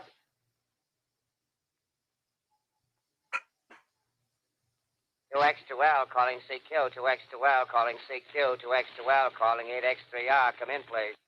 This is 8X3R coming back at 2X2L. How's reception? How's reception? Okay, please. Well, we had the idea from Theta, and since Theta wants to do more movies, the radio should pass on to yours truly. So we will be doing more radio commentary solo during the upcoming matinees. I think it's a good fit. Roof of Broadcasting Building. I'm speaking from the roof of Broadcasting Building, New York City. The bells you hear are ringing to warn the people to evacuate the city as Martians approach. Estimated in the last 2 hours, 3 million people have moved out along the roads to the north. Well, at least it's just Martians. If it were Furons, it'd be a problem. Kept open for motor traffic. Avoid bridges to Long Island, hopelessly jammed. All communication with Jersey Shore closed 10 minutes ago. No more defenses. Our army is wiped out. Artillery, Air Force, everything And wiped no out. tanks to be seen. This is a Maybe pre-tank the era. Last broadcast. Outside of the We'll few stay here to the Mach end. 4s that are, all the way across the People are pole. holding service here below us in the cathedral.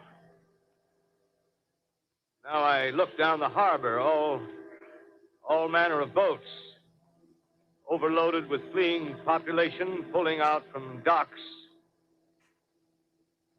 Streets are all jammed. Noise and crowds like New Year's Eve in city. That is what we strive to hear. The enemy is now in sight above the Palisades. Now, if we get to 200, we're actually going to have a Discord. We're going to post a Discord link. And I'm just going to open the channel member Discord. So even if you're not green, you're going to get access to it. And we're going to watch Mars Attacks. And if we can find our copy of Plan 9 from outer space, we're going to make it a double feature. But that will happen after Cotton Connection because Alf still has to do his work over there with the other puppets tonight. Lewis seem to be timed in space. Now the first machine reaches the shore. He stands watching, looking over the city. Steel cowlish head is even with the skyscrapers. He waits for the others. They rise like a line of new towers on the city's west side. Now they're lifting their metal hands. This is the end now. Jim Tan Laundry. Smoke. Oh, Santa Claus conquers the Martians. We'll wait till Christmas. They're running toward the East River, thousands of them, dropping in like rats. Now the smoke's spreading faster. It's reached Times Square. People are trying to run away from it, but it's no use. They're falling like flies. Now the smoke's crossing 6th Avenue, 5th Avenue. Well, there goes the Ritz. 100 yards away. It's 50 feet. Will the red light district be far behind?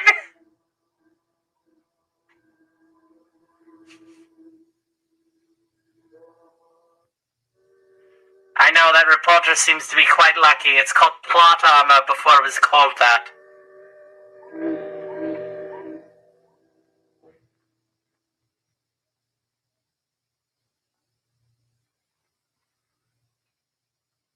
Imagine the terror that went through those minds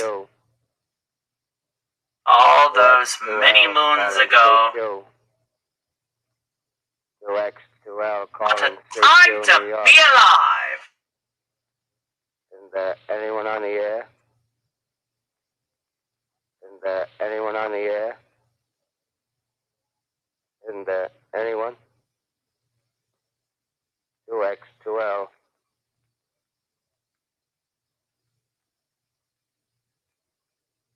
You are listening to a CBS presentation of Orson Welles and the Mercury Theater on the Air in an original dramatization of The War of the Worlds by H.G. Wells. The performance will continue after a brief intermission. This is the Columbia Broadcasting System. The War of the Worlds by H.G. Wells, starring Orson Welles and the Mercury Theater on the Air.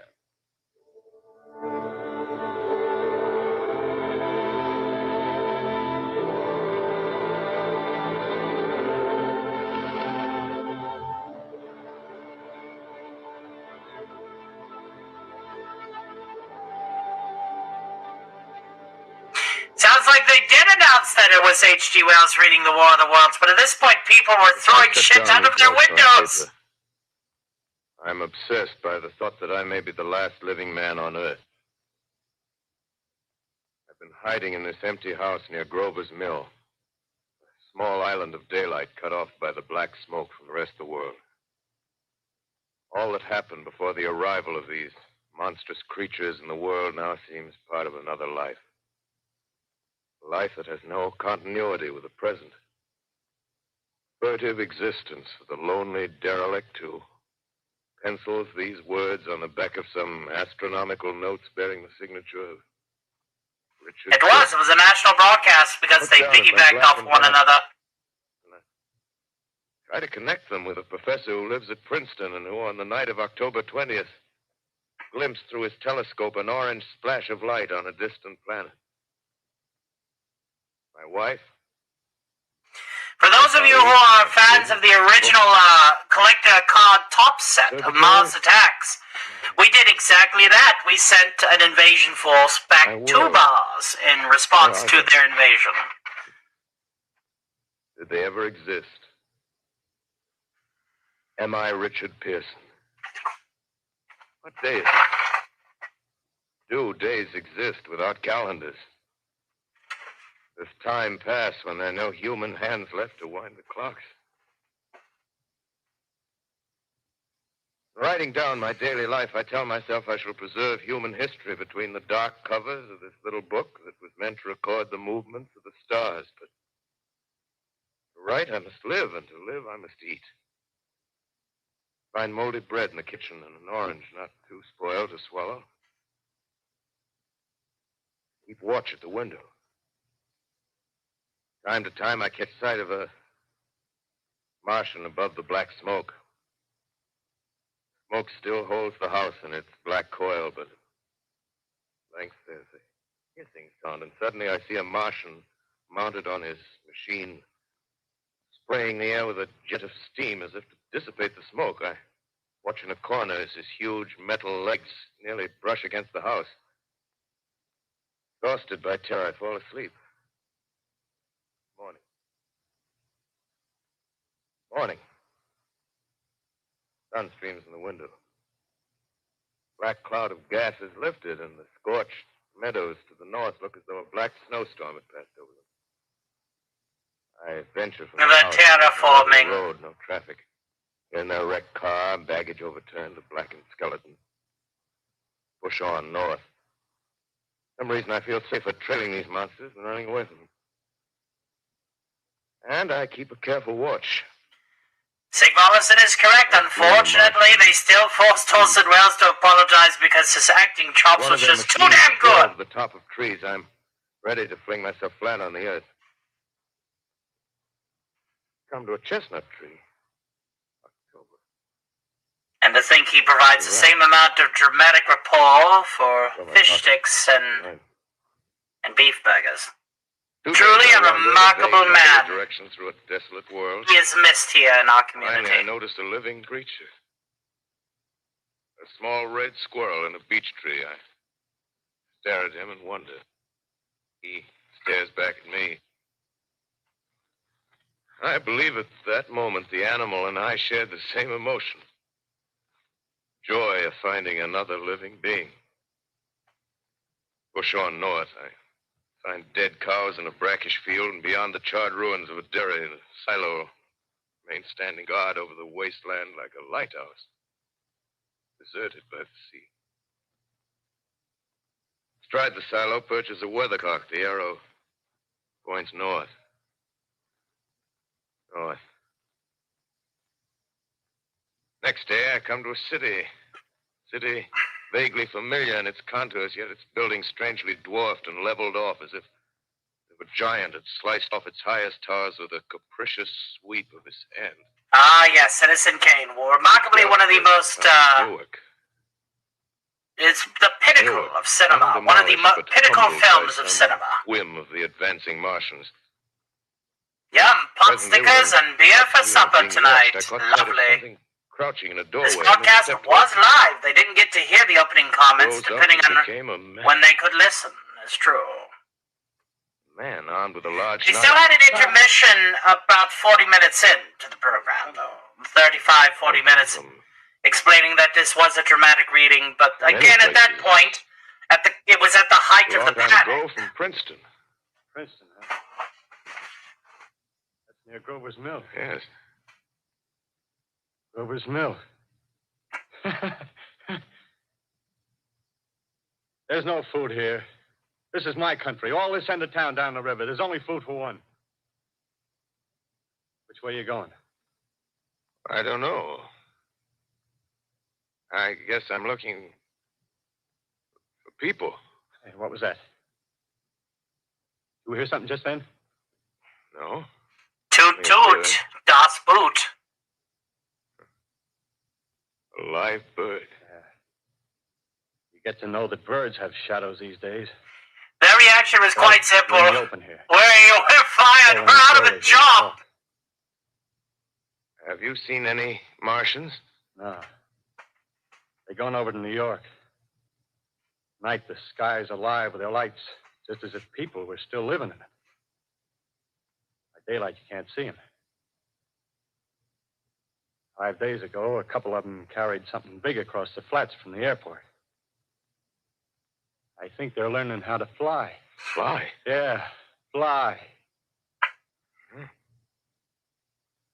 Then it's all over with humanity. Stranger, there's still you and I. 2 of us left. Yeah. They got themselves in solid. They wrecked the greatest country in the world. Those green stars, they're probably falling somewhere every night. They've only lost one machine. There isn't anything to do. We're done. We're licked. Where were you? You're in a Well, uniform. time to grab the bourbon. Militia. National Guard. That's good. There wasn't any war. Any more than there's war between men and ants. Yes, but we're eatable ants. I found that out. What'll they do to us? I thought it all out. Right now, we're caught as we're wanted. The Martian only has to go a few miles to get a crowd on the run. But they won't keep on doing that. They'll begin catching us systematic, like keeping the best and storing us in cages and things.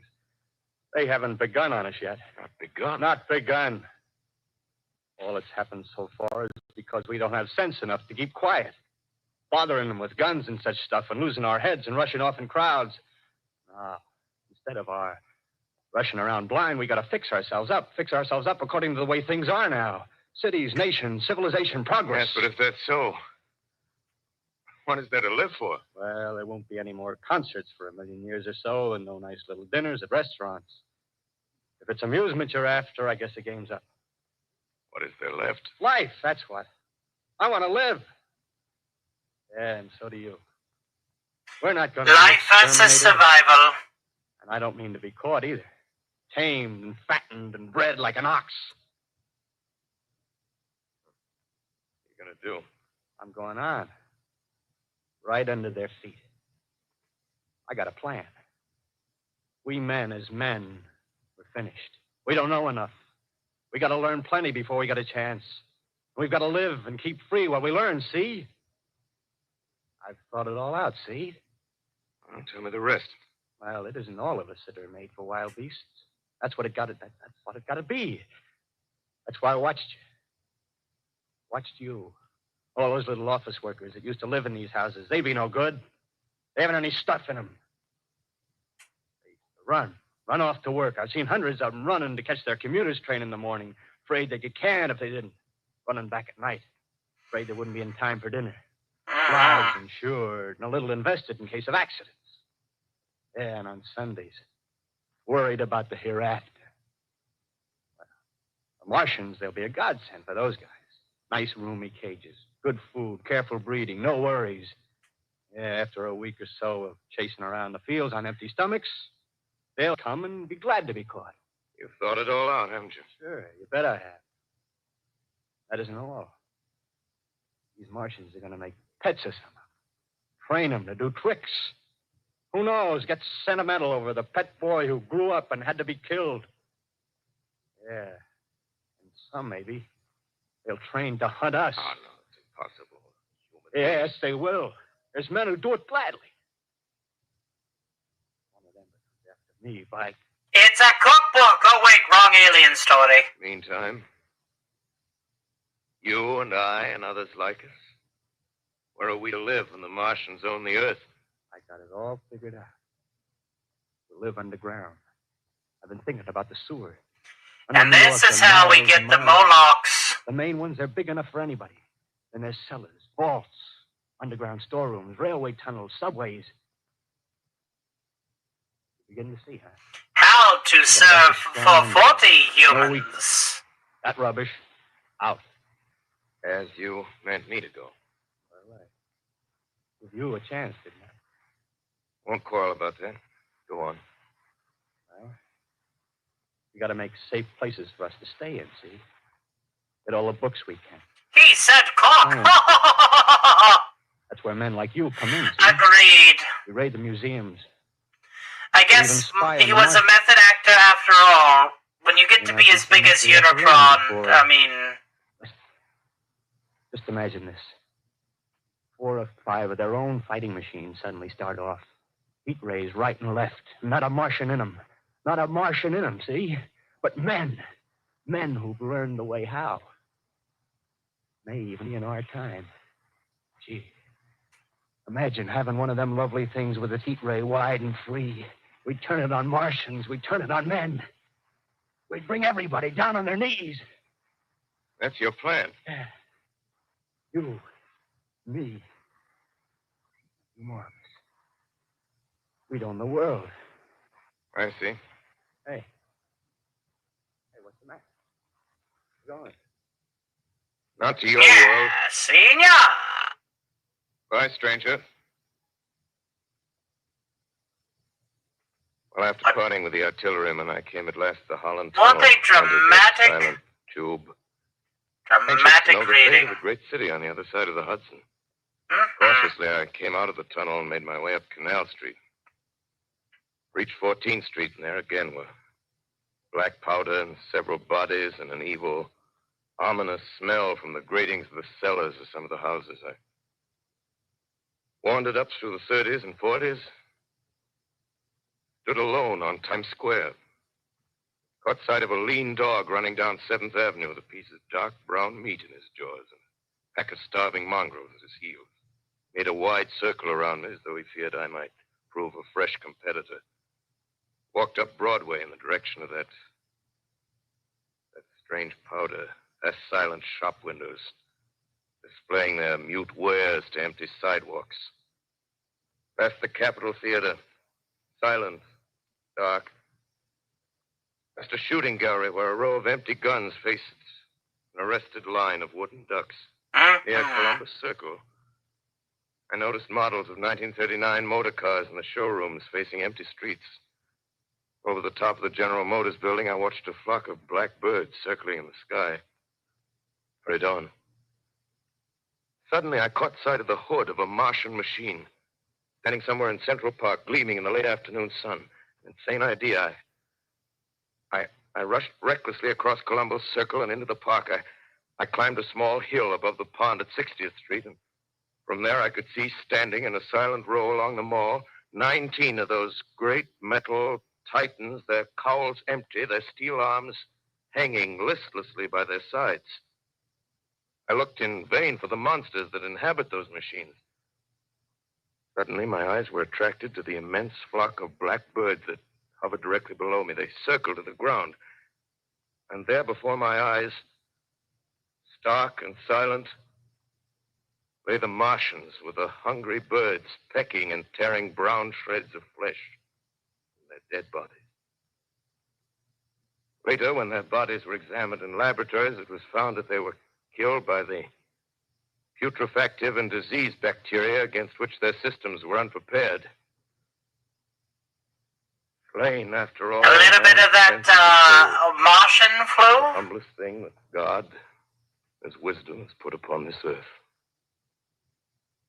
Before the cylinder fell, there was a general persuasion that through all the deep of space, no life existed beyond the petty surface of our minute sphere. Now we see further.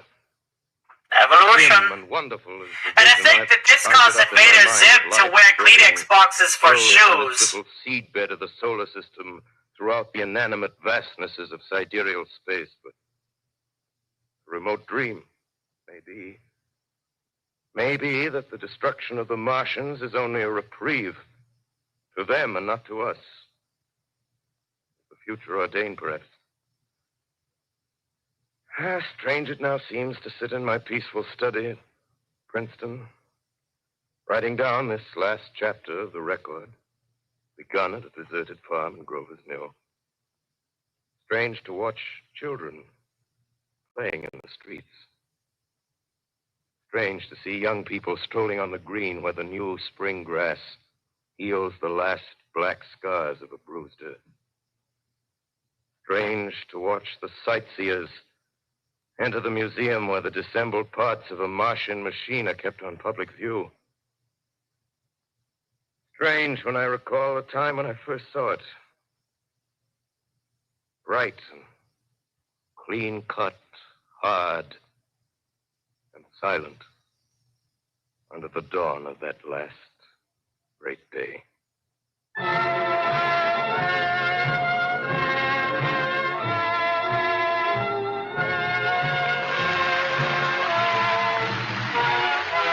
Wonderful program.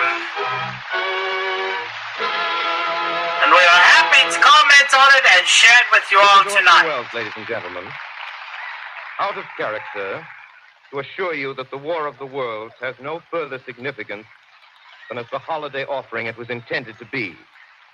The Mercury Theater's own radio version of dressing up in a sheet and jumping out of a bush and saying boo. Starting now, we couldn't soap all your windows and steal all your garden gates by tomorrow night, so we did the best next thing. We annihilated the world before your very ears and utterly destroyed the CBS. You will be relieved, I hope, to learn that we didn't mean it and that both institutions are still open for business. So goodbye, everybody, and remember, please, for the next day or so, the terrible lesson you learned tonight. That grinning, glowing, globular invader of your living room is an inhabitant of the pumpkin patch, and if your doorbell rings and nobody's there, that was no Martian, It's Halloween.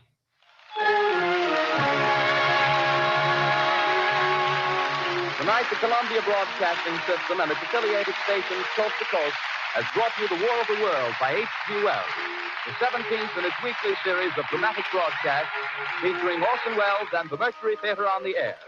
Next week, we present a dramatization of 3 famous short stories. This is the Columbia Broadcasting System.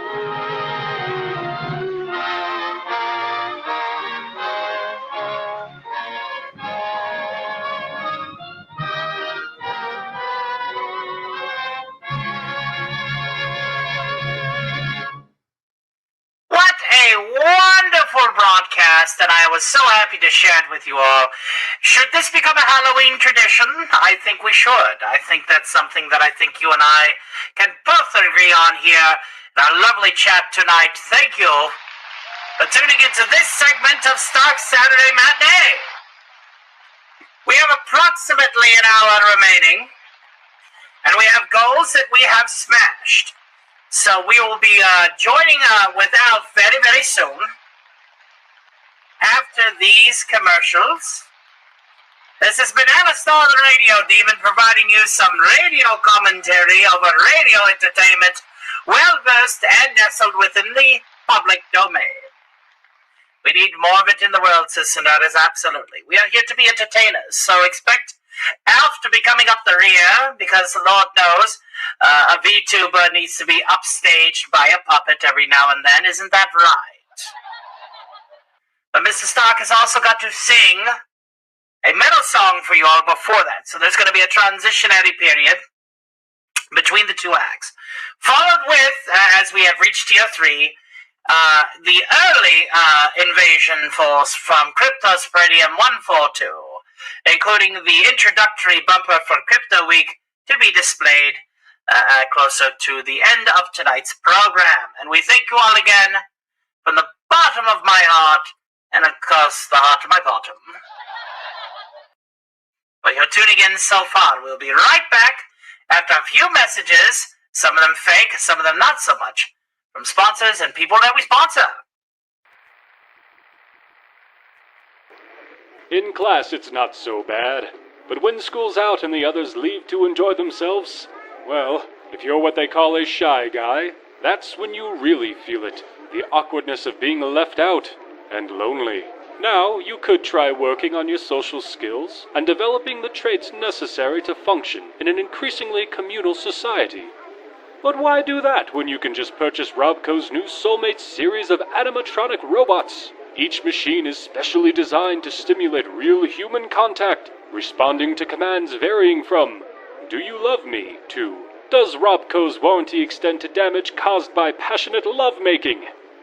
The answer to both is a resounding maybe. So try Robco's Soulmate series of animatronic robots today, and never feel lonely again. In a world overrun by uninspired content, one channel dares to fight back. All the way from the year 2117, Zordon sent the ultimate geeky hero to save us all. Armed with sarcasm, science fiction, and a middle finger to the mundane, Beta has arrived. Films, TV shows, video games, and so much more. We got off-the-wall theories that aren't just pulled out of thin air. They are backed by lore, logic, and the kind of evidence that would make Mulder and Scully go, "Hey, he's actually got a point." Join the Theta crew every Sunday for Cosmic Theta Theater 2117, the only stream where old sci-fi and horror movies go to die again. Subscribe to Beta of the Grid, where nostalgia kicks ass, sarcasm is a superpower, and the geeks shall inherit the earth. Rated in for nerds.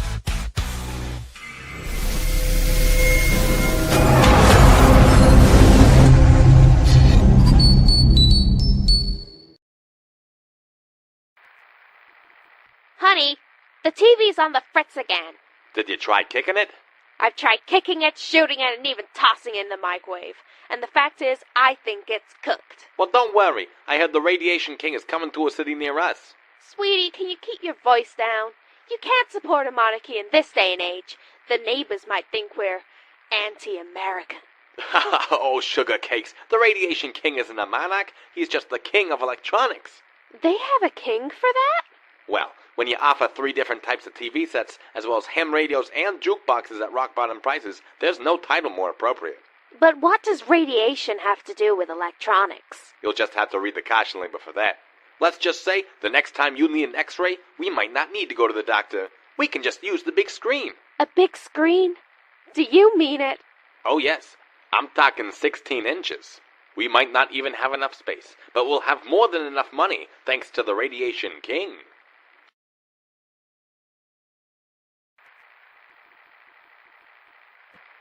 It's been said that a dog is man's best friend. Well, let's re-examine that theory, shall we? Does a best friend leave excrement all over your yard or rub his privates on your leg? Does a best friend demand you feed him, walk him, and throw him sticks, when clearly the only one getting anything out of this relationship is him? No. True friendship is mutually beneficial. A real best friend will tell you a joke when you're feeling down, or bake you a cake on your birthday. He doesn't dirty the floors, he sweeps them. And he greets your arrival with a sharp tongue, not a slobbering one. It's time we ask for more from a friendship. General Atomic's Mr. Handy, man's best friend, reinvented. Welcome to Fermented Cinema. Our studios span an entire guest bedroom with some other junk. Using a mishmash of so-so equipment, we are busy creating top-notch entertainment, critiquing film, TV, and the entertainment industry in general. And boy, there's a lot to say these days. Join Fermented Cinema on our attempt to become relevant. Like, share, subscribe. Subscribe today, Tommy, if you love movies. Hey, look at boobies! I like movies. Hey, Cinema Gulp, where are ya? Help! Hey, take it easy. But I lost Cinema Gulp. Stay calm. Just go to YouTube to subscribe and hit the bell for all the latest videos. Hey, we're Cinema Gulp and we drink your cinema. Thanks, Joe. Now I can subscribe. And subscribing is half the battle. And we are back, ladies and gentlemen.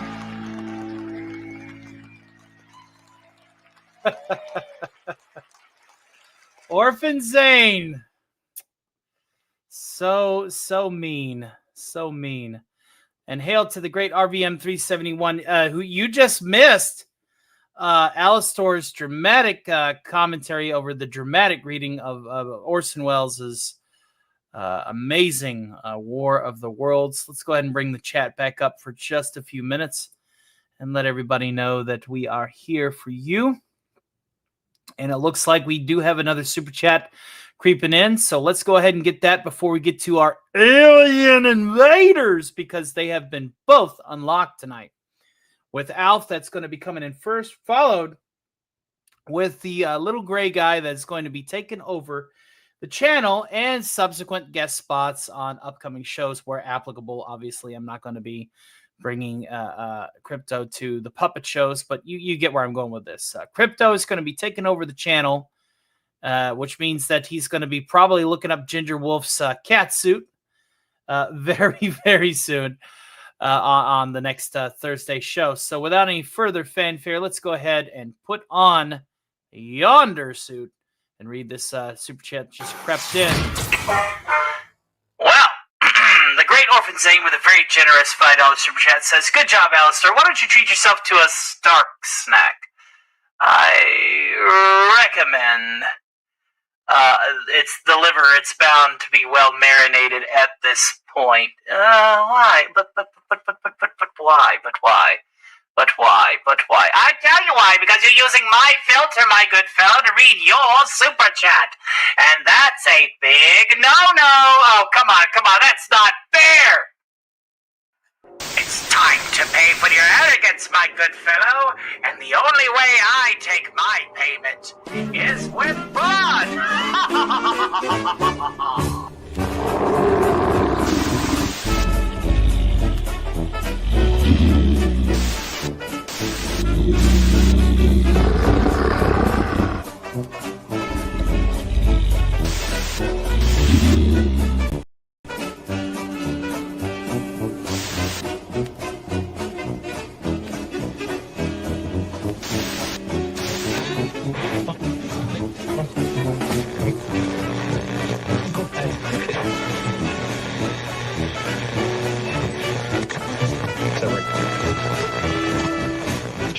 Yes, I am well aware that that's not supposed to be that way.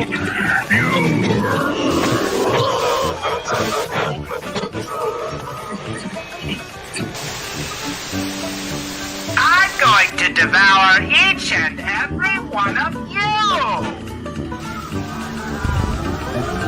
Be fine, food!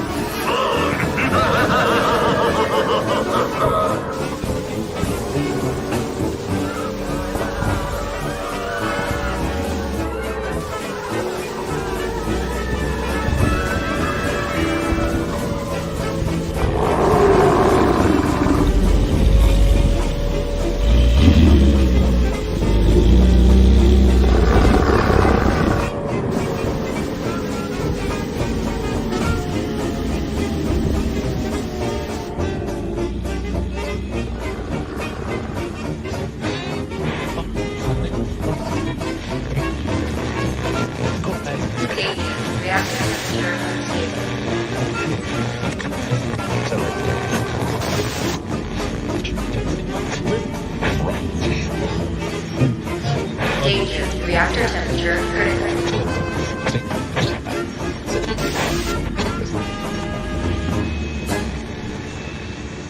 Reactor temperature stabilized.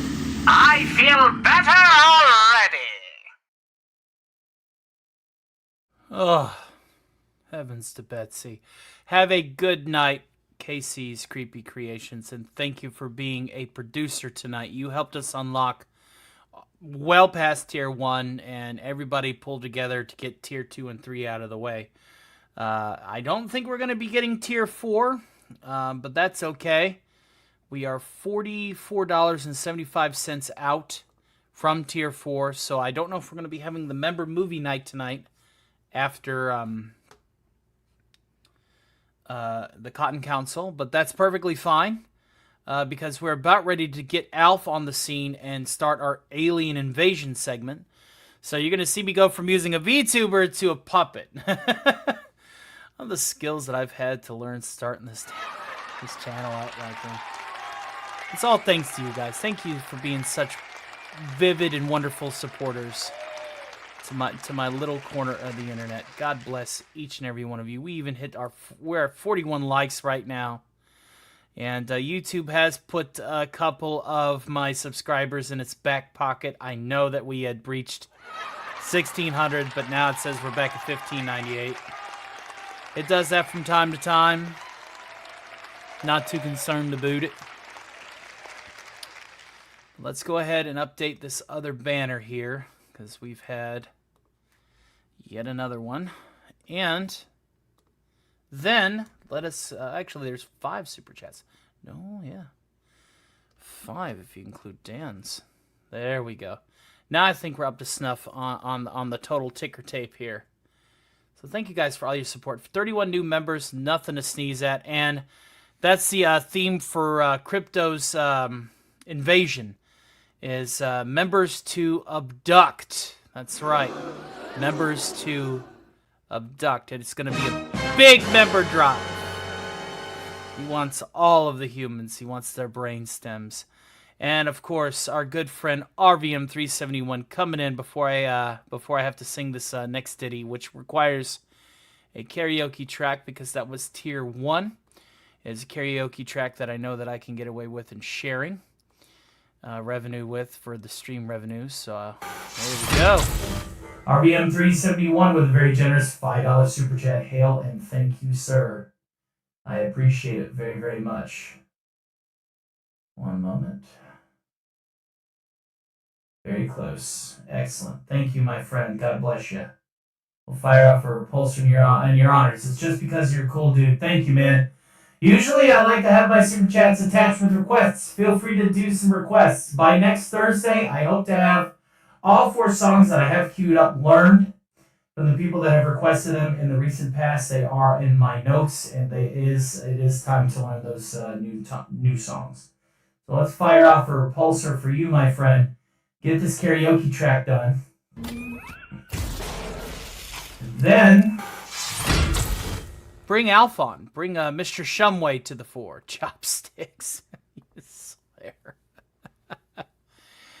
All right, let's go ahead and we got to say goodbye to the chat temporarily while I do this. This is the karaoke track that I know that I can get away with singing on here without demonetizing the whole show.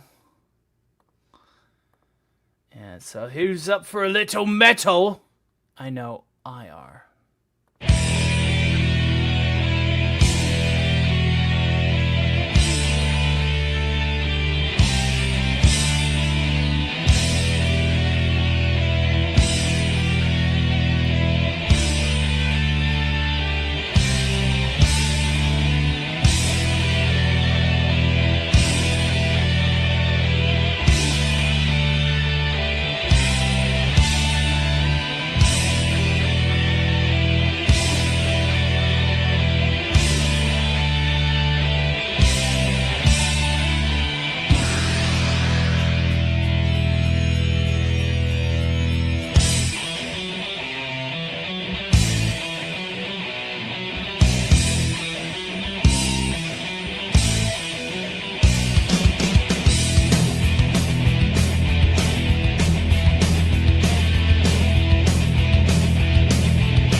Up here in space, I'm looking down on you.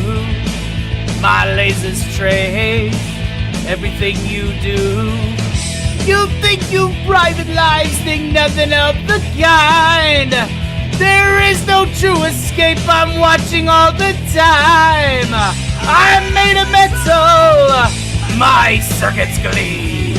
I am perpetual, I keep the country clean.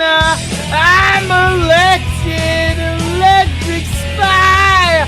I'm protected, electric eye. Always in focus, you can't feel my stare.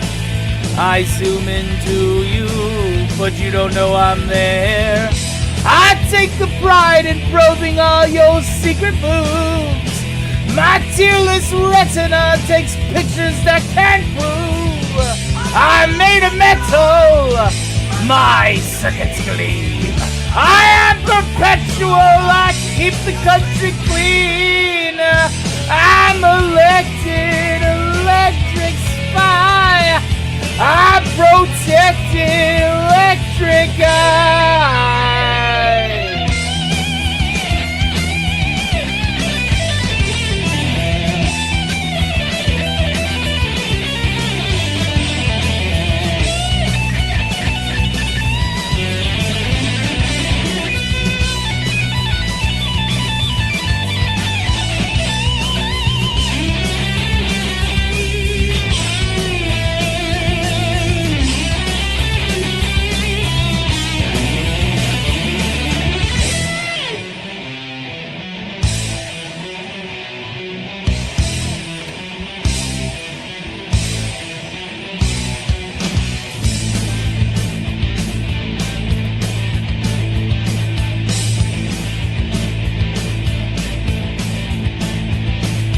Electric high,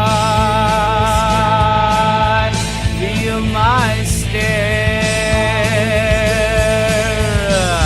There's nothing you can do about it. Develop and expose. I feed upon your every thought, and so my power grows. I'm made of metal, my circuits gleam. I am perpetual, I keep the country clean. Oh, I'm elected, electric spy. I'm protected, electric eye. I'm elected, electric spy. I'm elected, protected, detective, electric eye.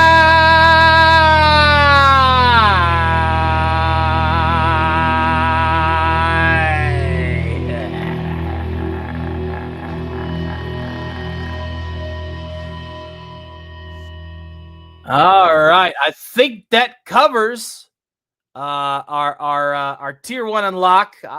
It's weird. I get the tier 1 unlock messed up. Now, I get eager for the tier 2. RVM371 says you should learn the guitar solo on piano. You're gonna have to give me a couple of weeks.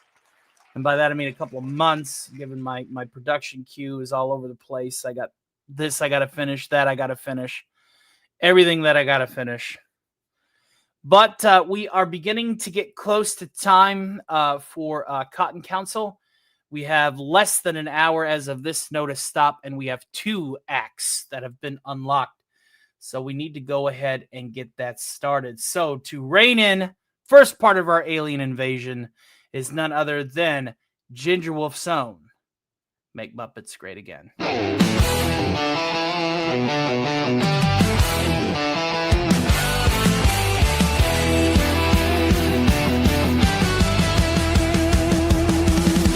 Jolly brings the laughter with a smile so bright. Rudolph leads the way, lighting up the night. Snacks and friends are dancing in a colorful parade. Mr. Rico's charm will never ever fade. Making Muppets great again with our patriotic friends.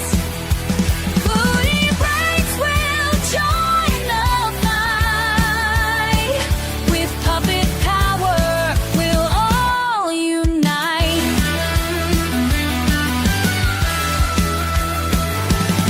Stark of iron strength, shining bright as gold. Piper's wild adventure, stories to be told.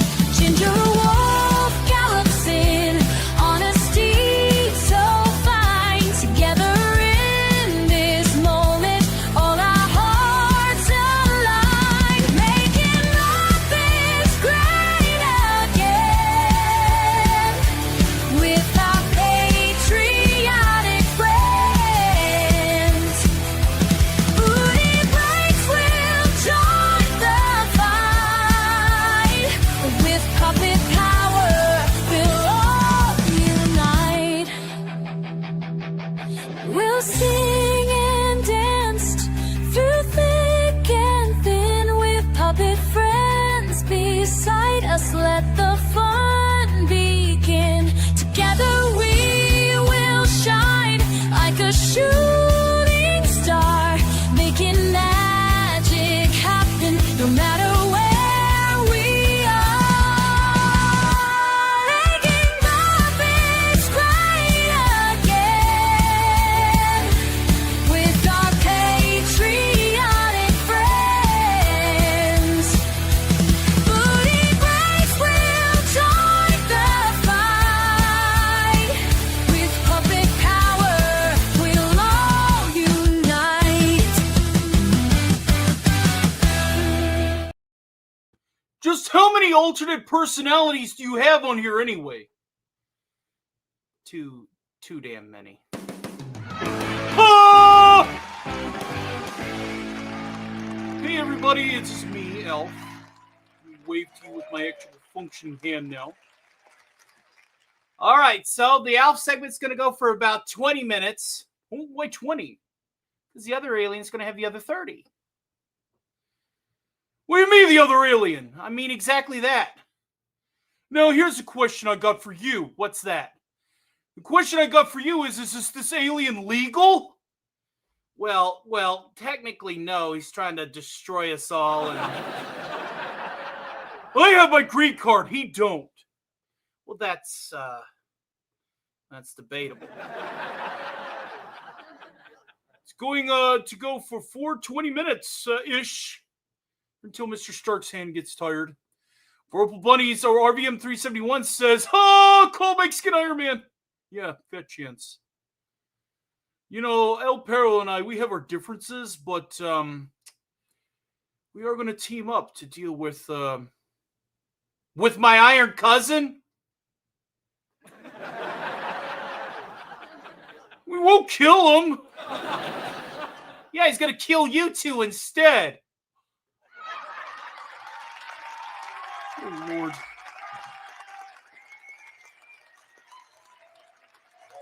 Purple Bunny's Revenge Hail. Anything that goes for 20 minutes is A-okay. Oh, yeah. 420. I don't have my usual stuff with me. Can you at least highlight the chats that you read? Yeah. Jesus. Get over here and do your own job. Purple Bunny's Revenge. Yes, it's going to go for 20 minutes-ish. Marcelo Lopez says, Purple Bunny's Revenge, hail! And anything that goes for 420 minutes is A-okay. And looks like Jinx changed his name again. Still Nilla. Good to see you back here, Nilla Wafer.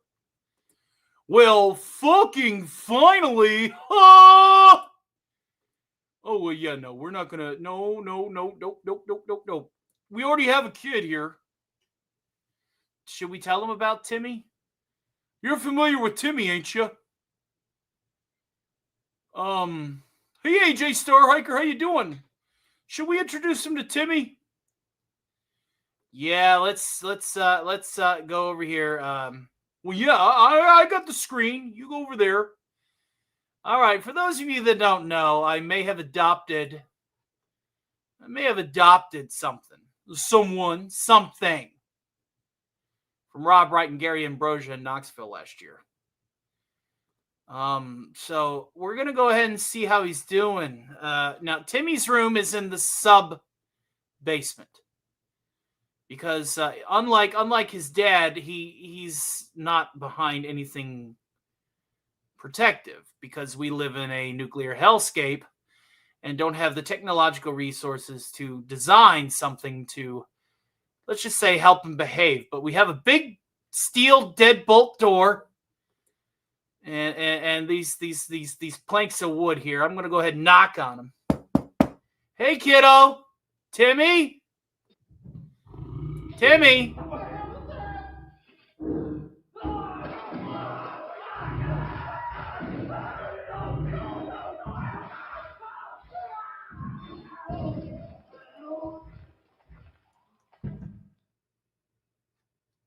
Looks like Timmy's eating.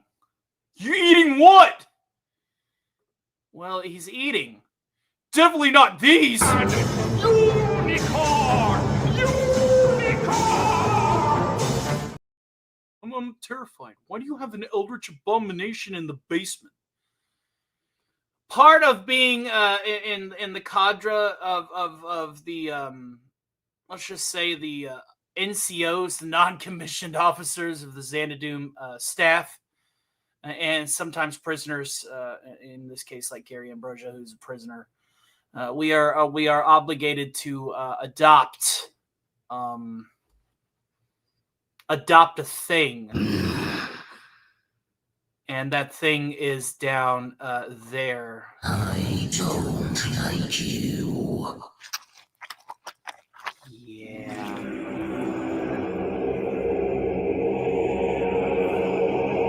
Yeah, Timmy sounds absolutely terrifying. I am inclined to agree. That is the reason why he's down there.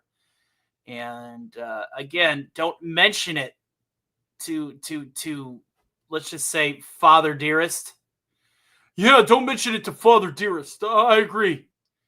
I mean, Father's Day did just happen, and there may have been one or two incidents where he might have attempted to break out, but of course, see, you woke him up, and now he's already starting to affect the show. Yeah, I hear that. Humans are so human. Well, technically, he's an alien too. It's just an extra-dimensional alien. Yeah.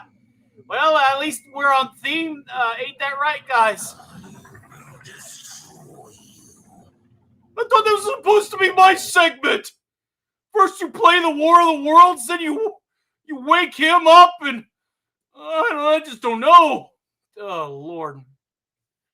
Timmy is possessed. Timmy's not possessed. Timmy is a possessor. He is a spawn of something very, very terrifying that is locked up. Yeah, I'm kind of a bit terrified now. Yeah, so let's just not worry about Timmy. So I'm just going to step away now and not have to worry about it, you know. See you around, peace. some meat. He don't think he's gonna eat you. He can't eat me. I'm his dad. He loves me. Right? We're Sigvalison. He could probably exorcise this demon. I agree. And banging pots and pans. Don't do that. You're going to piss him off. Please don't piss him off. We don't want him to show his ugly, squiddy face on here, do we? Yeah, that would be terrifying. It would be. Don't know if the camera would be able to catch it. Yeah, I would mess with the holodeck here at I'll pour curry down the feed tube. He's on it. Shrubby's on it. Excellent. Thanks, Shrubs. Thank you so much. Thank you. So, yes, we do have a puppet to represent what cannot be seen on camera. But I need to find a background. We have to get a blue sheet. We have to get a blue sheet in order for you to be able to see him properly. But he is very, very nasty and mean and not fun. Yeah, terrible that. So speaking of terrible things, I understand that you have seen a doctor. Yep. Can you tell me the name of your doctor? Dr. Perfeld. And you didn't. The cat? Dr. Evil's cat. You're talking to him over your condition? Yep. I could just get Rick on the blower. Nope. Perfeld's going to handle it. What is keeping you from attempting to, I don't know, eat the cat? What few brain cells I have left that I have to use to resist the... Oh, no, horse. No fucking horse. I'm trying. I'm getting seen by a medical professional. That's not a medical professional. That is a cat who loads litter into ICBMs and thinks they're nukes. He is not a medical professional. He is one of those evil, mad scientists trying to, take over the world. He's not your bet. Well, you're better off trying to eat him. There's already a saturated market for evil scientists wanting to conquer the planet. Yeah, I get that, but still. See you right there. See, RVM 371 says it best. Their sharks with the freaking lasers are keeping Alpha at bay. It's true. Oh, Lord of mercy. So you're bringing in this other alien that wants to destroy you.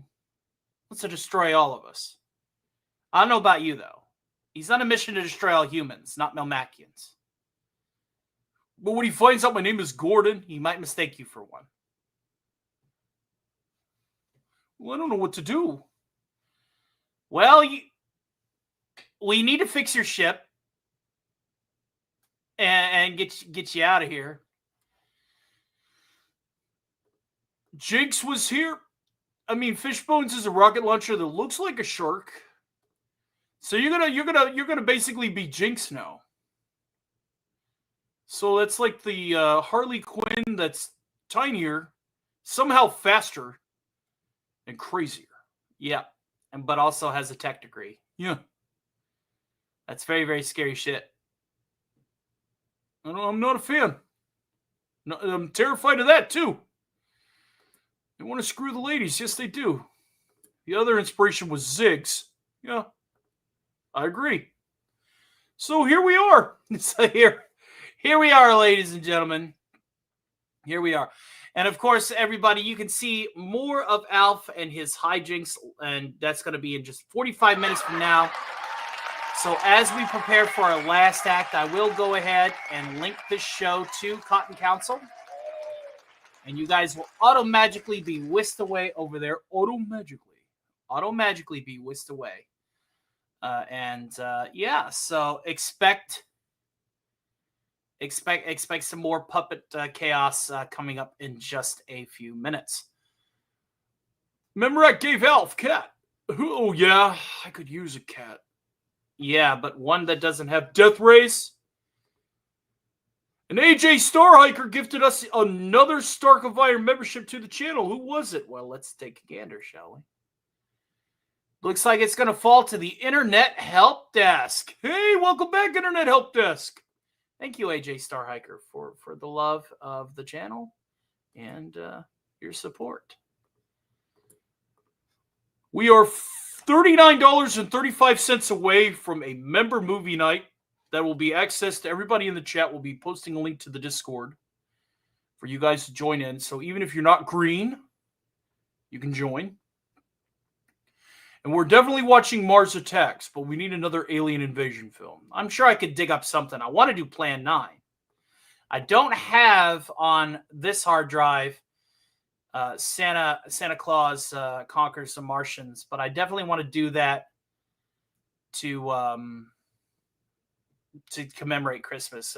Christmas is coming around the corner. Well, we're halfway there. Yeah, living on a prayer. Stoked for Halloween, though. Yeah, apparently the radio demon was totally hamming it up like Orson Welles. Yeah, he was. He was hamming it up the whole time. And AJ Starhiker, again, thank you for the unicorn. The unicorn! Unicorn! Oh, God, don't start. Stop that. I can't help it. Where's the medicine? You got medicine? Yeah. What kind of medicine have you got? The only medicine that matters. Oh, you're fucking kidding me.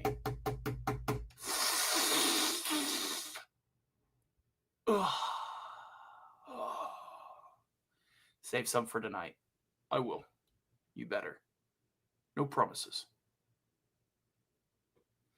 Any other questions before we wrap up here and get to our character takeover? Are you sure you don't want another Alf week? Everybody's got to take over the channel at some point. But there might not be anybody left. What, my channel? No, nobody. Well, you're probably right there. Right. You're going to have to keep a sharp leash on him. Ooh, French fries. She's fucking with you. All right. This is going to conclude our ALF segment, ladies and gentlemen. Thank you all again so much for unlocking Tier 2. A pleasure to meet you guys, everybody that's new. And if you want more ALF action, then stay tuned for Cotton Council.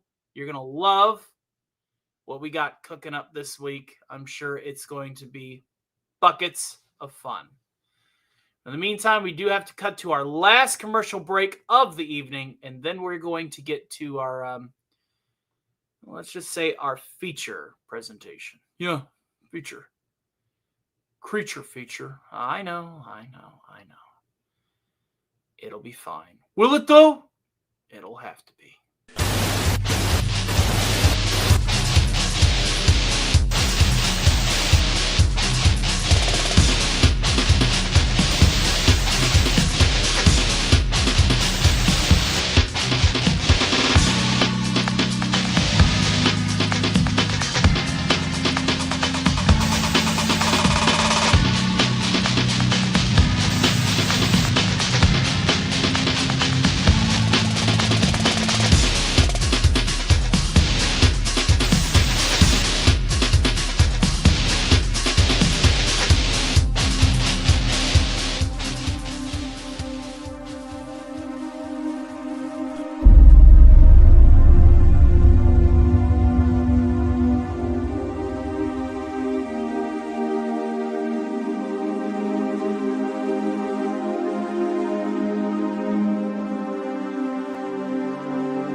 Who is this who enters unannounced? You know damn well who. I am Fett for hire. The legendary Fett for Hire. Stand and fight!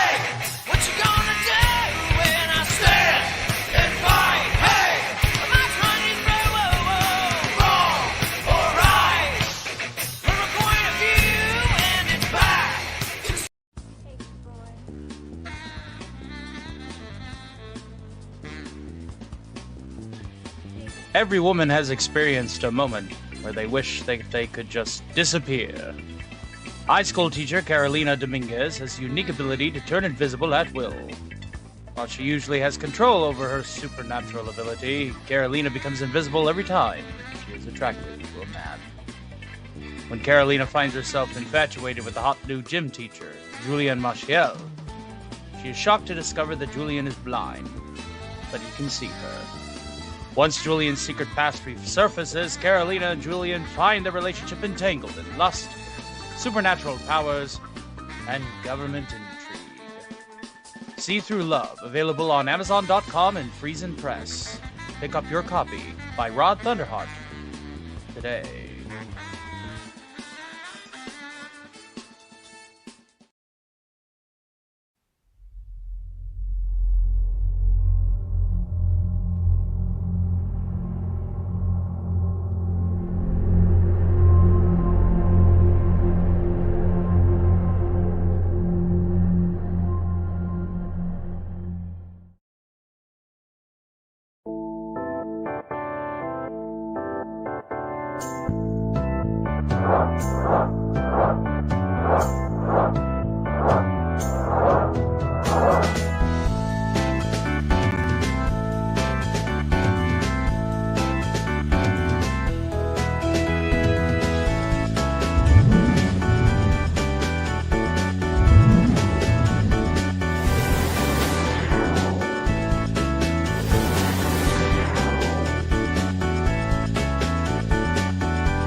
They came from London, San Francisco, and every corner of the universe just to love one another. The debate between presidential candidates took place in a Chicago studio in 1960. It's generally conceded that Kennedy won the debate not on the issues presented, but because Americans saw something in Richard Nixon's face that troubled them. But as a member of the Senate Foreign Relations Committee.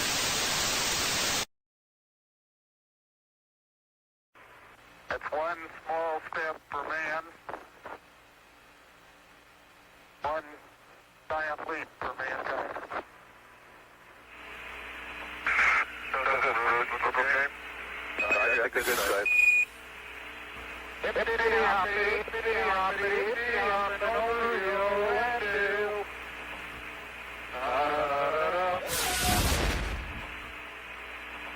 Good times.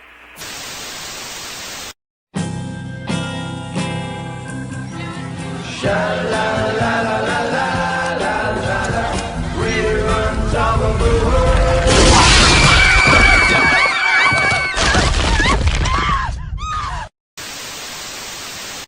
For relief from human annoyance, why not rely on mind control? Whether scrambling their brains for research or leisure, mind control makes the work of wiping out humans a real pleasure. I bet the man of the house won't appreciate that mess.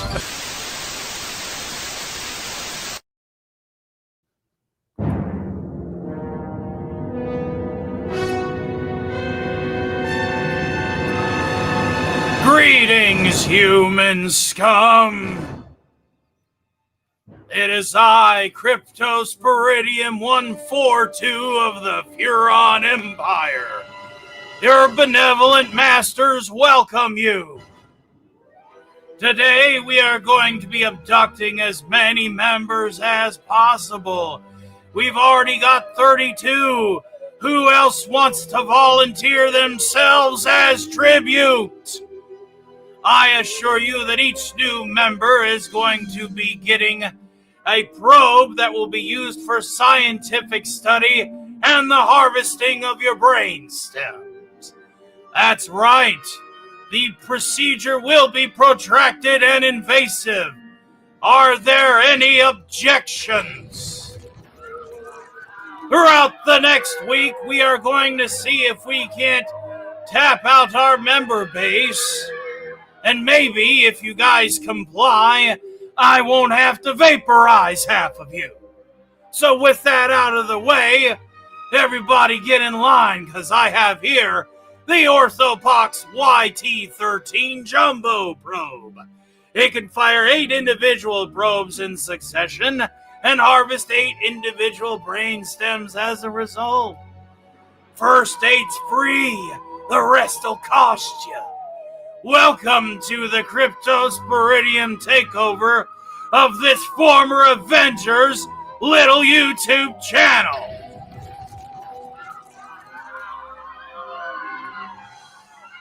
Now say hi, look right into the birdie.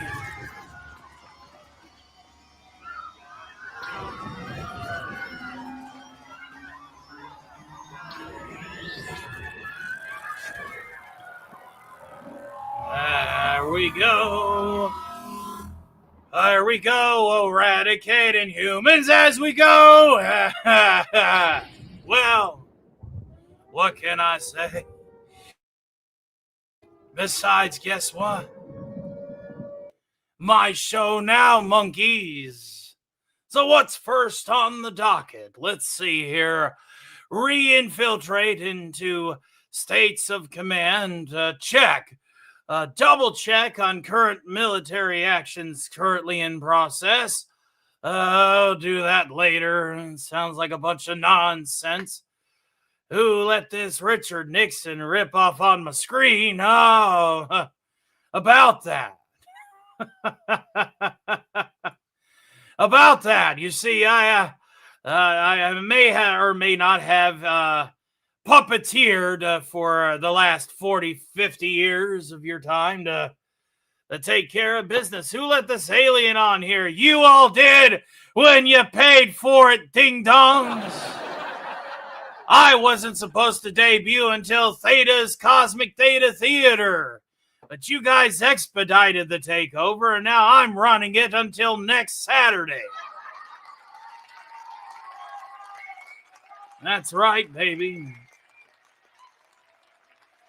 Crypto Week is officially in full swing.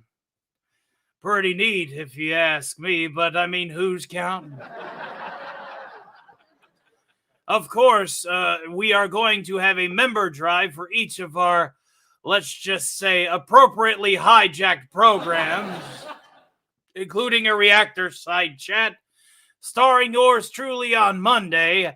And of course, it's my turn to get a little crypto over there to Ginger Wolf. I'll teach her a thing or two about alien invaders. And she's got head over heels with that Alf feller. I got news for him. You had dreams about aliens the other night? Are you sure it was a dream? Could have been lost time. Could have been Art Bell's lost time. He sensed a disturbance in the Schwartz. You could have already been abducted. That's right. Maybe the reason why you're able to pack around a rocket launcher bigger than you is because we installed cybernetics into you.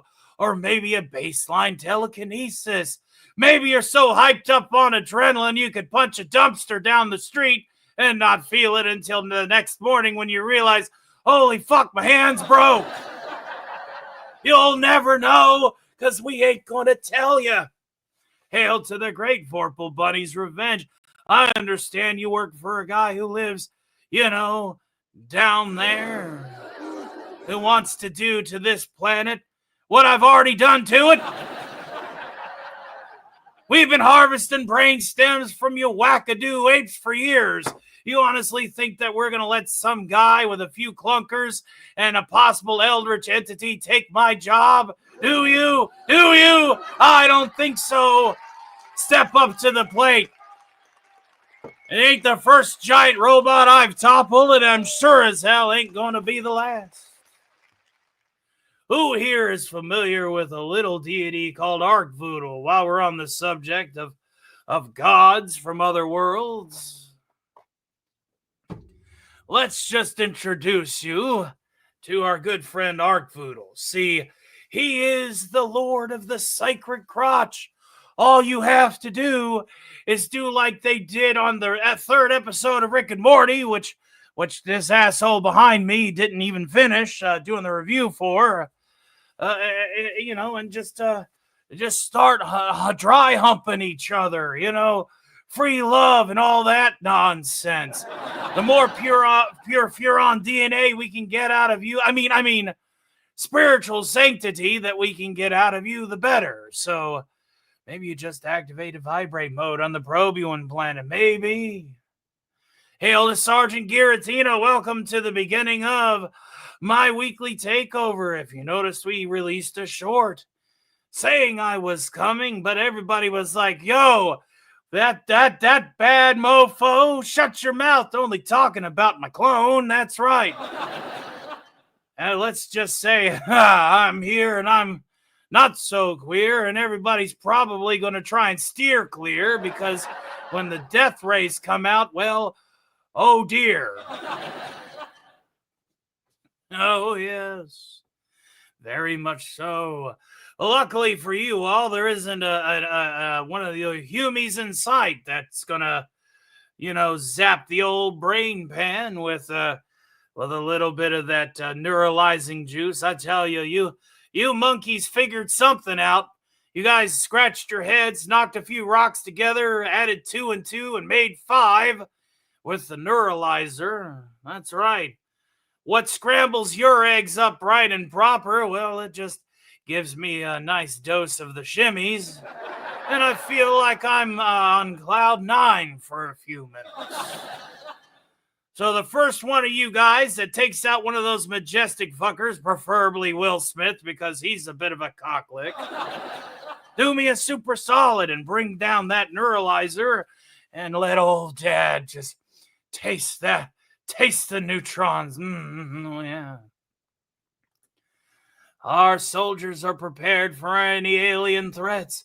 The Navy launches ships, the Air Force sends their jets, and nothing can withstand our fixed bayonets.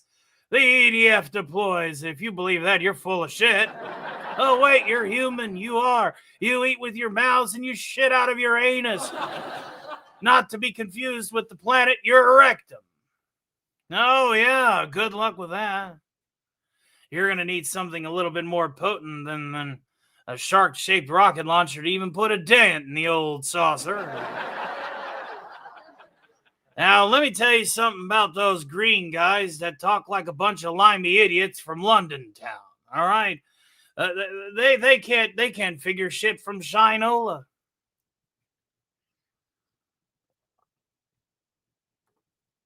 What part of your weapons are useless has not been overused in any media discussing aliens?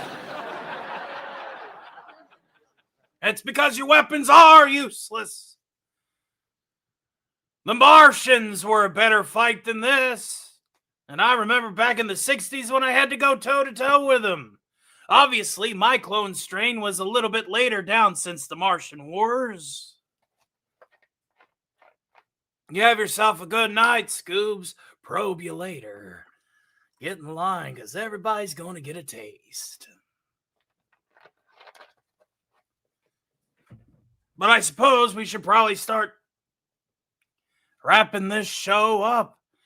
Now that I am in full control, I don't need to have to worry about singing an outro song. See, Agent DBK, wishes do come true if you believe hard enough. Yeah, now, when it comes to demons, that's not my expertise. But I assure you, why'd anybody invite this guy? $150 can't be wrong.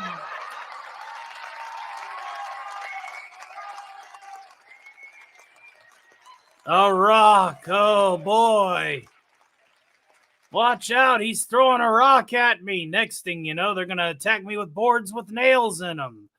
That's the peak human weapons development, I tell you what. Yep, that's right, ladies and gentlemen. I perform for a living, and now he's taking a bit of a nap while I take over for the next week. You got to deal with yours truly, that's right. So you better get ready, humans. No amount of weapons gonna save you. Just the way it is. Things will never be the same. Neither will your consequences. Oh, look at you, throwing rocks. Next thing you know, you're going to be throwing your shit. And then you're going to be throwing your ideas. The occasional grenade. And naughty language. Keep throwing, monkey boy.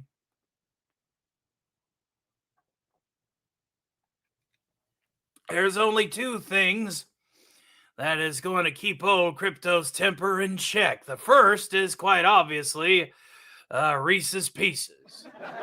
That's obviously a joke. Get me those men in the really, really dark brown suits and get me some of that neuralizer jerky for the old synapses. Rockets, doesn't matter. Have you ever been probed by a Greek wrestler? Why? Do you know one? Fling your poo farther with the new trebuchet, a new human invention brought to you in the 21st century. Do you need a human sacrifice? Well, the first 8 of you guys are getting probed for your brain stems tonight. That's happening, and that's just the way it works around here. But the more humans that we harvest, the more humans I might be more inclined to step out of the cloner after harvesting. Cooperate, and it won't be your terminal ending. Resist, and well, that's when it gets fun for little Crypto.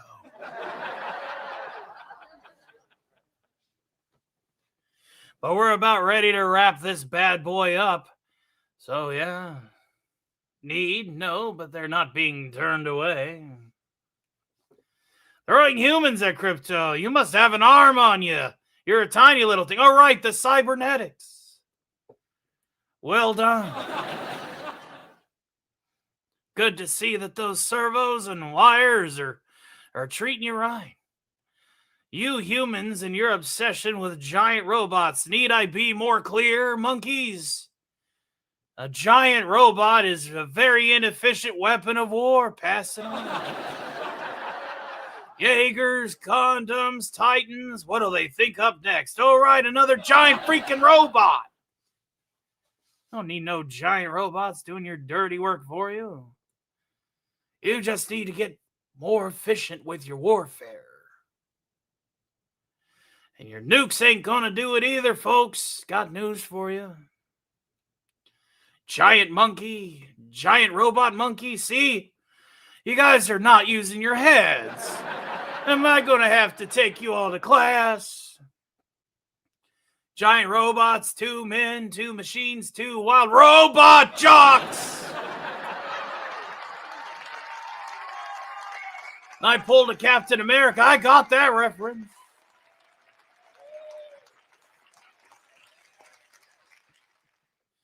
What can I say? Chicks dig giant robots. Apparently she does.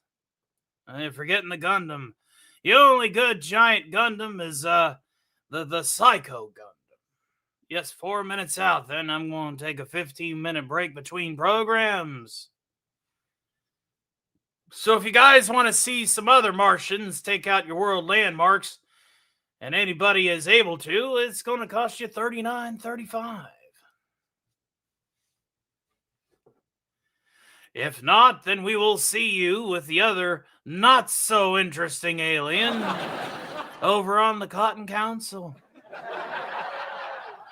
So let's go ahead and bring this show to a close. I want to thank everybody who has willingly signed over their lives and brainstems to the Furon, helped our surviving race fund. You guys are fantastic. Can't wait to meet you. Gonna be a fun time this week. We got ourselves a reactor side chat hosted, and took over by yours truly. That'll be happening, I don't know, Monday, maybe? Yeah, Monday. We're also going to have a comparison of our, let's just say our rides with the most intelligent human being in your filthy species. Spoiler alert, that man made his ship out of garbage. So that's going to be a good bit coming up down the line.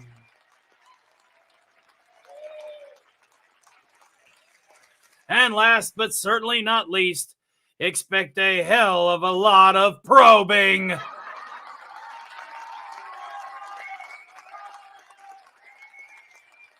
Since this is my program and my channel for a week, I'm going to go ahead and end tonight's festivities a little different. Just another Panic Monday, that's right. Somebody timestamp that. Oh, wait, we will. Might just make that into a full-on song. Thank you guys again. 32 new members. Fresh brains for the probe. 5 super chats, 2 mega chats, and 3 out of 4 tiers unlocked. I consider that, as Negan would say, a productive damn day. So we're going to end tonight's festivities with a little song. Smell you later, monkeys. Crypto's out this piece.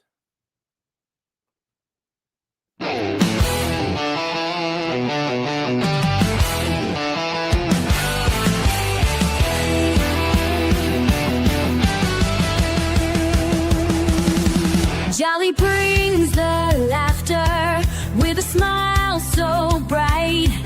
Rudolph leads the way, lighting up